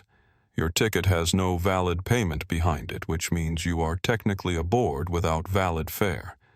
Additionally, this phone, Finch indicated the camera phone on the tray table, and your associated filming equipment have been identified as evidence in an ongoing civil inquiry. We have a writ of seizure. You can't... I have 3 million followers, Bryce started. Yes, Finch said. Several of them sent us the footage directly. Thank you for the quality of the stream. The documents scattered on the floor were entirely legible at 1080p. He moved forward to row 3C. Mr. Calloway? He handed the retired judge a folded note. From Mr. Beaumont. And... Finch reached into his briefcase. This is yours, I believe. He produced the document Calloway had retrieved from the floor. Calloway looked at the Beaumont Capital letterhead, the debenture figures. He folded it once and held it without speaking. A car is waiting outside, Finch continued. British Airways have arranged a first-class seat for your return courtesy of Beaumont Capital. Mr. Beaumont asked me to tell you good men are rarer than they should be. Calloway looked at Finch. He looked at the folded document in his hands. He said nothing for a moment. Then, tell him the same. At the forward galley, Finch produced a small sealed envelope and held it out to Diane Hartwell. She took it with steady hands. She would be proud of that later. The steadiness in the way people are proud of small things when the large things have collapsed. Inside her own name tag. Diane Hartwell. Lead purser. 10 years of excellence. A single line written across it in thick red marker terminated. Beneath the name tag, a small card. One sentence in a precise, unhurried hand. You were exactly who you chose to be. A B. Diane looked at it for a long time. She looked at the 10-year pin on her uniform. She looked at the card. She did not speak. The passengers filed off through the rear stairs into the gray London morning. No terminal, no jet bridge, no gate agent with a connection board. Heathrow staff with clipboards directed them toward a transport bus that would take them to the arrivals hall, with apologies and vouchers for refreshments. Valor Airways, Flight 3, 11 sat alone on remote stand. Charlie 7. Its engines cooling the faint sound of the wind off the runway moving past its fuselage. Its future was entirely in the hands of the man it had shoved onto a terminal floor 11 hours ago. The police interview room at Heathrow's security facility was small and clean and institutional, in the way of rooms designed to make people feel the weight of what they have done. Diane sat across from 2 Metropolitan Police officers and an Aviation Authority liaison. She had asked for a solicitor. She was waiting for one. In the meantime, she had given a preliminary account of the morning. She had done this calmly, in order using the measured tone of someone who has practiced composure as a professional skill. Then one of the officers opened a laptop and turned it to face her. Priya Sandoval's footage. 41 minutes continuous time-stamped. The audio crystal clear. The video steady and unambiguous in the way of footage taken by someone who does this for a living. Diane watched herself. This was the most disorienting experience of her professional life, and not for the reason she expected. She expected to see herself and feel defensive. Feel the instinct to recontextualize, to explain. What she felt instead was something colder. She watched herself standing at row 2A, and she looked so certain. At every step, at every policy citation she knew she was fabricating, at every moment when she could have stopped and looked at the manifest and done the right thing. She had looked. She had seen the manifest. She had kept going anyway. That was what was hardest. Not that she had made a mistake. That she had known and kept going. Captain Farrow's interview was in a separate room with an FAA liaison joining via video link from Washington. The investigator, a woman in her late 40s named Dr. Ellis, who had conducted more aviation incident inquiries than she cared to count, waited until Farrow had given his full account and then asked the question. Captain Farrow, in your account you indicate that you relied on your lead flight attendant's assessment of the situation. At what point during the incident did you personally verify the passenger's booking documentation? Long pause. I trusted my crew's judgment. I understand. At what point did you personally speak with the passenger? A longer pause. I was in the pre-departure phase. There was a schedule pressure. Captain Farrow, the cockpit voice recorder shows you were in the cockpit for the duration of the incident. The ACARS log shows no communication from you to dispatch regarding the specific passenger situation. Witness statements, 4 of them, indicate you appeared at the cockpit door once briefly and returned without approaching or speaking to the passenger. Is that accurate? Farrow looked at the table. Yes. You commanded the removal of a paying passenger from your aircraft without once speaking to him. Yes, Dr. Ellis. The captain has absolute authority over an aircraft, which means the captain has absolute responsibility. You had the power to end this situation in 30 seconds. You chose not to use it. She wrote something on her notepad. The sound of the pen was very clear in the room. Bryce Colton spent 2 hours and 40 minutes in an immigration holding area. Not under arrest, simply held as a courtesy to the civil seizure proceedings while his travel documentation was verified and the writ for his camera equipment was processed. The room had 4 chairs, a water cooler, and no windows. He thought about a lot of things in those 2 hours and 40 minutes. Mostly he thought about Patricia on the plane who had returned to her book and said nothing further. And her question, "Did anyone tell you not to do this?" And his own answer, "My gut did." He thought about the 4,200, the specific human weight of that number. When he was released, he walked outside. It was raining in the specific fine sideways way that London rains in autumn, the kind of rain that is not dramatic but that is relentless and gets into everything. He had no umbrella. His return flight on Valor was void. His credit cards were at their limit pending the canceled sponsor payments. He sat on his suitcase on the pavement and called his mother because there was nobody else to call who would pick up for the right reasons. She answered on the second ring. He didn't have anything to say. He just needed to hear a voice that knew him before he was Bryce Colton with 3.2 million followers. She said, "Come home, baby," he cried. Not performatively, not for a camera, just for himself on a wet London pavement in the way of someone who has had an expensive education in who they actually are. In Dallas, the Valor Airways boardroom was a different kind of education. Malcolm Greaves had spent the last 2 hours making phone calls that had not been answered. sending messages that had been read and not replied to, and watching his company's stock price do something he had only ever seen happen to companies whose names he used as cautionary tales at industry events. Elias Vance was on speakerphone. 12 board members were at the table. None of them were looking at Greaves. "Mr. Greaves." Elias's voice was dry and precise and absolutely final. "Beaumont Capital now holds primary creditor status on 91% of Valor's outstanding debt. We are exercising our right under the default terms to force immediate restructuring. Current executive leadership is dismissed for cause." "'Cause on what possible basis?" "Gross negligence. Reputational damage to a primary creditor asset. Specific incident: the unlawful removal of Augustus Beaumont, your majority debt holder, from a Valor aircraft.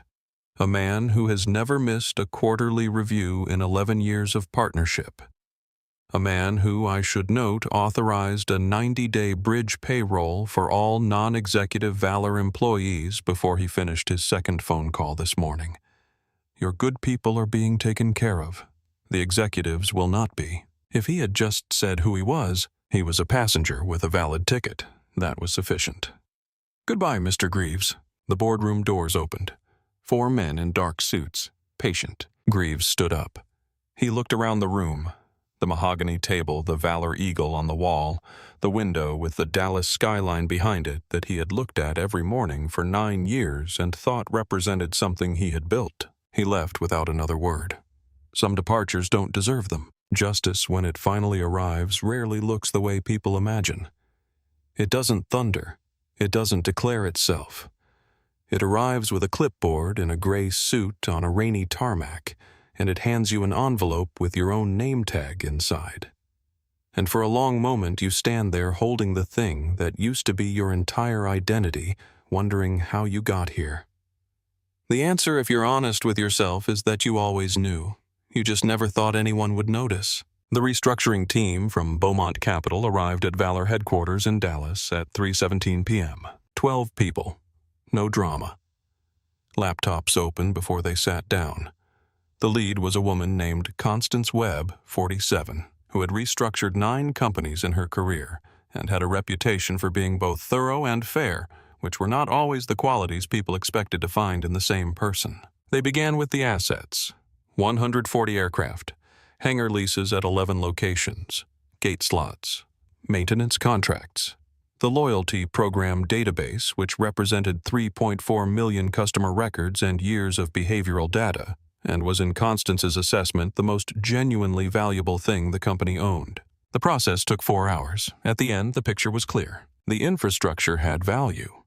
The routes had value. The maintenance relationships had value. The people doing the actual work had enormous value. The executive leadership structure had negative value in the sense that any organization carrying its cost and cultural legacy was worse off than one that wasn't. Elias had already made the calls to the union representatives. All of them received the same message by 5 p.m. Your members will be paid.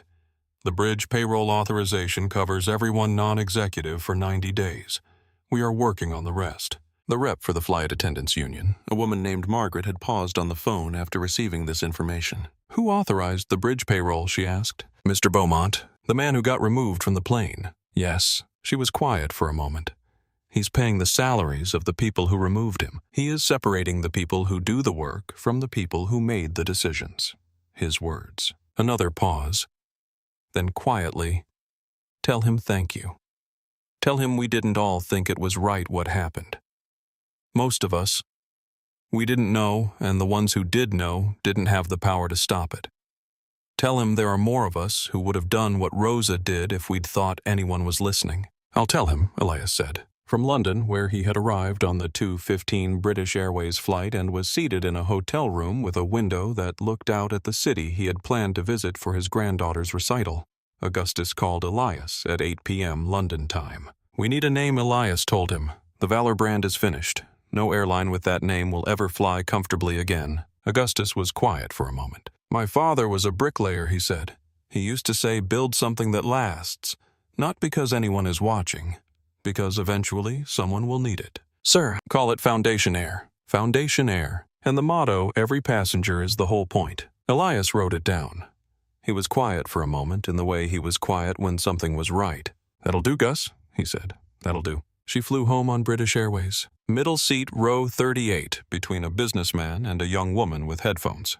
It was the first time Diane Hartwell had sat in economy on a transatlantic flight since her training year. She had forgotten how little space there was.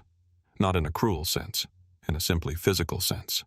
How close the seat in front was, how narrow the armrest. She did not sleep. She did not eat the meal, though she noted automatically, as she always did, that the service timing was slightly off and the presentation on the main course was inconsistent. She had spent 19 years developing the instincts of someone who managed other people's journeys. She did not know yet what to do with those instincts when there was no cabin to manage. She played the morning back. Not defensively. She was past defensiveness. She played it back the way you examine something you broke, tracing the fracture line to its origin. The manifest had shown his booking clearly. She had seen it. She had kept going anyway. That was the fracture. Every subsequent step had followed from that first choice, but the first choice was the one that mattered, and the first choice had been hers alone. She did not go to the crew lounge when she landed at JFK. She knew what was there. She got a car. She sat in traffic on the Van Wyck. She looked at her phone, 47 messages, and did not open it. She called her mother instead. Her mother picked up immediately. "Diane, I saw the news." "Mom, come home." She drove to her mother's house in Queens. She sat at the kitchen table. Her mother made coffee without being asked and set it in front of her and sat across from her and said nothing, which was the right thing to say. 3 days later, the letter from the flight attendant's certification board arrived. She read it at the same kitchen table. Certification suspended pending investigation. Expected outcome upon completion revocation. She folded it, put it in a drawer. She made another coffee. She sat by the window and looked at her mother's garden, which her mother had tended for 30 years and which was immaculate in the specific way of things that have been given consistent attention over a very long time. She thought about the 10-year pin. She thought about what had been said at Heathrow. You didn't just lose your job. It was in every word of the proceedings. You lost it in a way that is on record, that is documented, that has a face and a timestamp and 41 minutes of unbroken footage. She thought about a career that had cost her something she didn't yet have words for, and that she was only beginning to understand she had spent on the wrong things. What Diane Hartwell lost that morning was significant. But sitting at her mother's kitchen table, hands around a coffee mug, she was for the first time in a long time thinking about who she wanted to be rather than what she wanted to accomplish. That is not a resolution, but it is a beginning, and beginnings are where things start.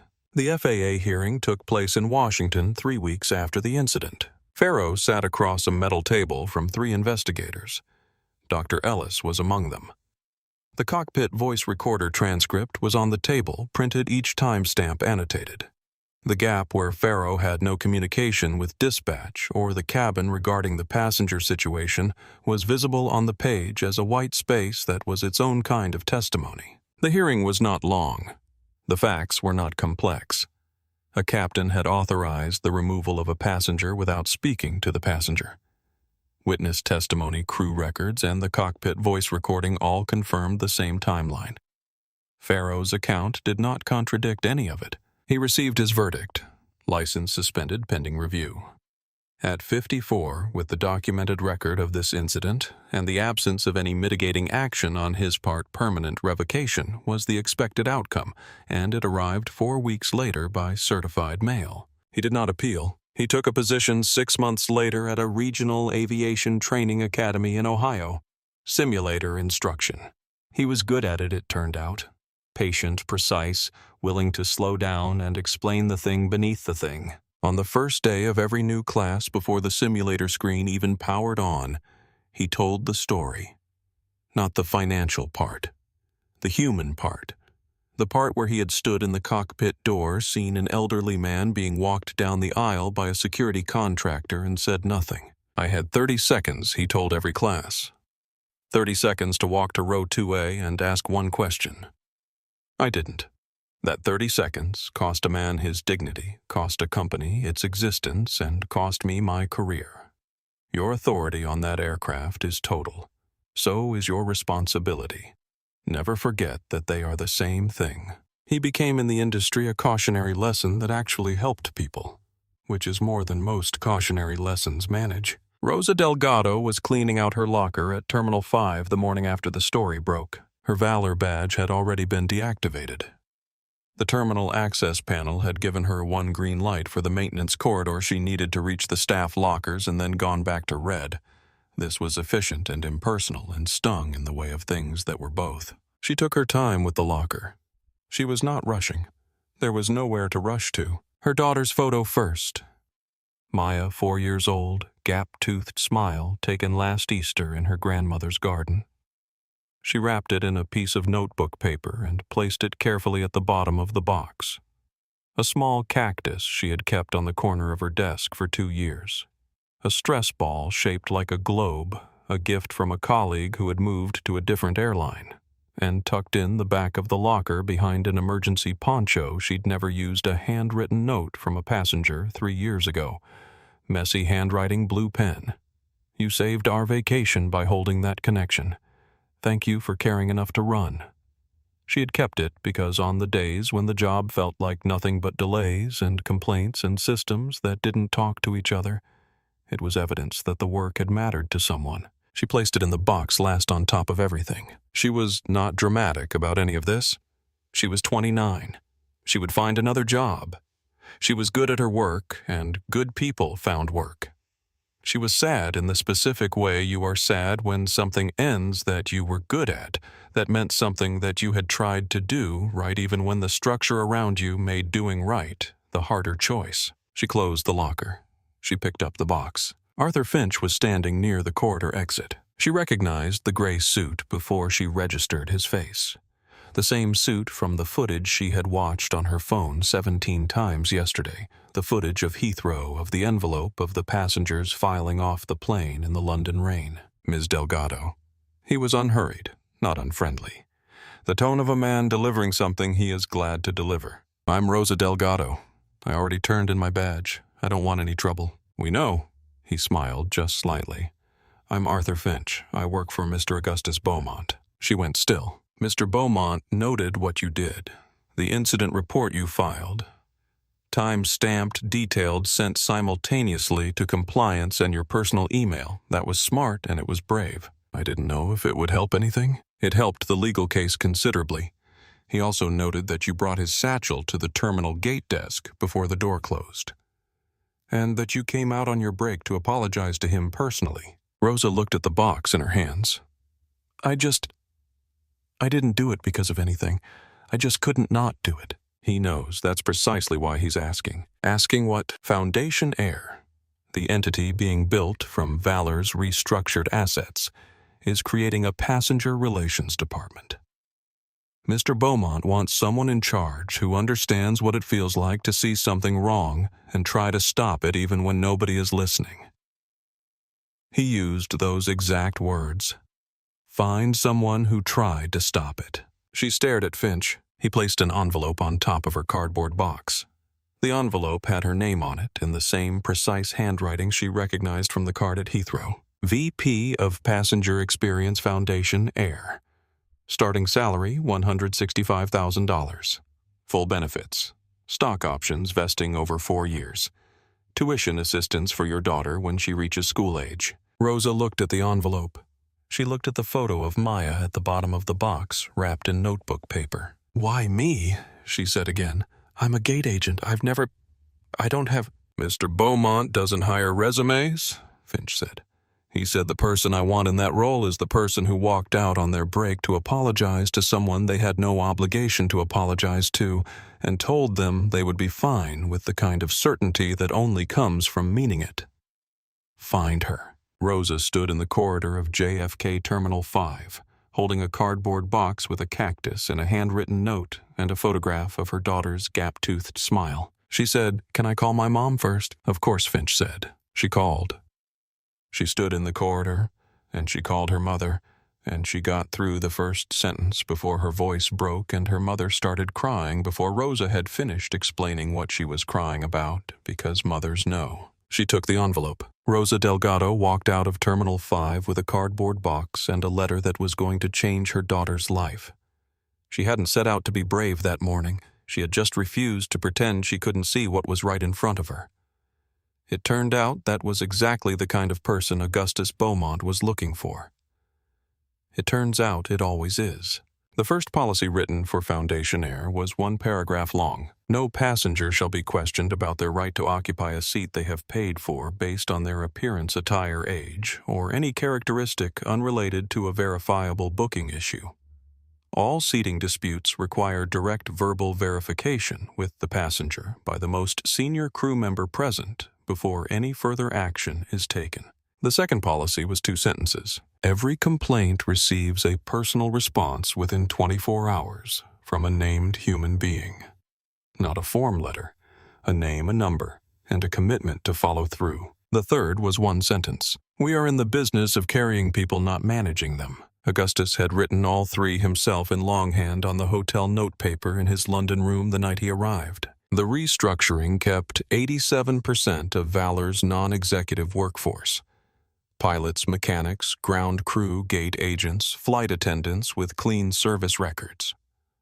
The work of sorting the institution from the individuals who had shaped its worst habits took 3 weeks and was done with care because Augustus had specified care, and Constance understood what he meant by it. The fleet was repainted over 60 days. 140 aircraft, the Valor Eagle removed the fuselage, repainted in Foundation Air's colors deep navy warm cream, a simple geometric mark at the tail. An open door, stylized unmistakable. No aspirational tagline about being carried somewhere. Just the door. Open. Augustus had chosen the mark himself. When Elias asked him why a door, Augustus was quiet for a moment. My father told me something once about doors, he said. About the men who guard doors they didn't build, and about what the answer to that is. What is the answer? Build your own. Build so many that they don't know which one to guard. Elias looked at the design. The open door clean against the navy. He understood, and nobody, Augustus added, should ever have to find another way in. 3 months later, JFK Terminal 5. The Valor branding is gone. In its place, Foundation Air. Warm cream and deep navy. An open door on every sign, every screen, every agent's uniform. The terminal feels different. Not because it is physically different.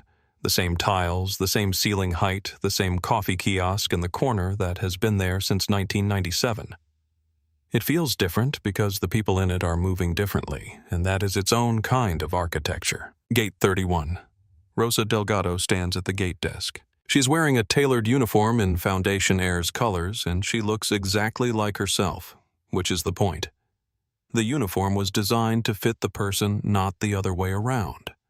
She had been involved in the design process along with 12 other frontline employees, because Augustus had insisted that the people who would wear the thing should be the people who decided what it looked like. She checks boarding passes with the same attention and the same respect for every single person in the line. The retired teacher from the Bronx who saved for 3 years for this trip. The young couple on their honeymoon who keep looking at each other and then looking away and then looking at each other again. The businessman in a hurry. The family with 3 children under 6 managing the specific, beautiful chaos of traveling with small people. Every one of them, the same attention, the same respect. Rosa looks up from the gate desk and sees him at the back of the general boarding line. Brown corduroy jacket, canvas satchel, resoled Oxfords making their patient sound on the terminal floor. Reading glasses with the rubber band still doing its job on the left arm because he still keeps forgetting to fix the screw and it still works fine. She starts to move toward him. He shakes his head, just once, small clear. He waits his turn. When he reaches the desk, Rosa scans his boarding pass. Seat 14A Economy Plus. Left side aisle for the hip. He chose it himself. Mr. Beaumont, she says, we're ready for you. Thank you, Rosa. He looks at her with the full attention he gives to things that matter. How is it going? It's going well, sir. She means it in the way of someone who has earned the right to mean it. Good. He nods. That's the whole point. He boards. He settles into 14A. He takes out the Ralph Ellison paperback. Still the same copy, the cover worn soft at the corners. The boarding pass from Valor Flight 311 is still tucked inside it right where he put it 3 months ago. He looks at it for a moment. The seat number, the date, his name. He tucks it back in. He opens to his page. Around him, the ordinary, irreplaceable sound of people going places. A baby fussing and then settling into the particular piece of babies in motion. Someone laughing at something on their phone 3 rows back. The percussion of overhead bins closing up and down the cabin. A child asking her father how long it takes to get to London, and the father saying not too long, which is a lie but a kind one. His phone buzzes. A text from his daughter. A photo. Naomi, 9 years old, in her recital costume. A small crown, a yellow dress, an expression of theatrical seriousness so concentrated that it was the funniest and most beautiful thing he had seen in months. The caption, "She's been practicing her bow for 3 weeks. Grammy says she won't stop. She wants you to see it." Augustus looked at the photo for a long time. He smiled, the kind that starts in the eyes before it reaches anywhere else. The plane backed away from the gate with the patient efficiency of machines that don't know or care about the weight of the moment they are carrying. The engines found their voice. The runway opened ahead. Foundation Air Flight 001 lifted into the sky. Through the window, the city falling away. The bay opening wide, the clouds coming up to meet them, and then parting. And above the clouds, the sun was doing what it always did, indifferent to all of it, brilliant and clean and entirely sufficient. Augustus closed his eyes. Not in exhaustion, in the specific peace of a man who handled what needed handling and is now simply going somewhere he wants to be. He had not pulled $4 billion from an airline to make a point. He had pulled it because some mistakes are expensive to make, and it is the responsibility of the person who can afford the lesson to teach it. Not out of cruelty, out of precision. Out of the quiet, patient conviction of a bricklayer's son who was told at 9 years old that the answer to a closed door was to build your own. Rosa Delgado was at Gate 31. Captain Farrow was in a simulator in Ohio, telling the story right to every new class that came through his door. Bryce Colton had taken a job with his cousin's landscaping company while he figured out who he wanted to be when the cameras weren't rolling. Diane Hartwell was enrolled in a community college counseling program, not yet sure she deserved the second chance, but working toward it one day at a time. Malcolm Greaves was someone else's problem, and Augustus Beaumont, somewhere over the Atlantic, was on page 147 of a book he had been meaning to finish for 3 years, flying toward his granddaughter's recital, finally at peace with exactly where he was sitting. He had built the building. Now he got to be a passenger. Just a passenger. And that was everything. If this story moved you, if it reminded you that dignity is not something anyone can take, only something you can give away, please share it right now. Someone in your life needs to hear this today. Hit that like button so this story reaches more people, because stories like this one deserve to be found. Subscribe if you haven't already, because we tell stories here where the quiet ones win and the overlooked ones rise. And leave me a comment right now. Tell me, what was the moment in this story that hit you hardest? Was it when he made the call, when Rosa showed up at her locker, when he said hello directly into the camera before they took him out? I read every single comment. Tell me what you think. I'll see you in the next story.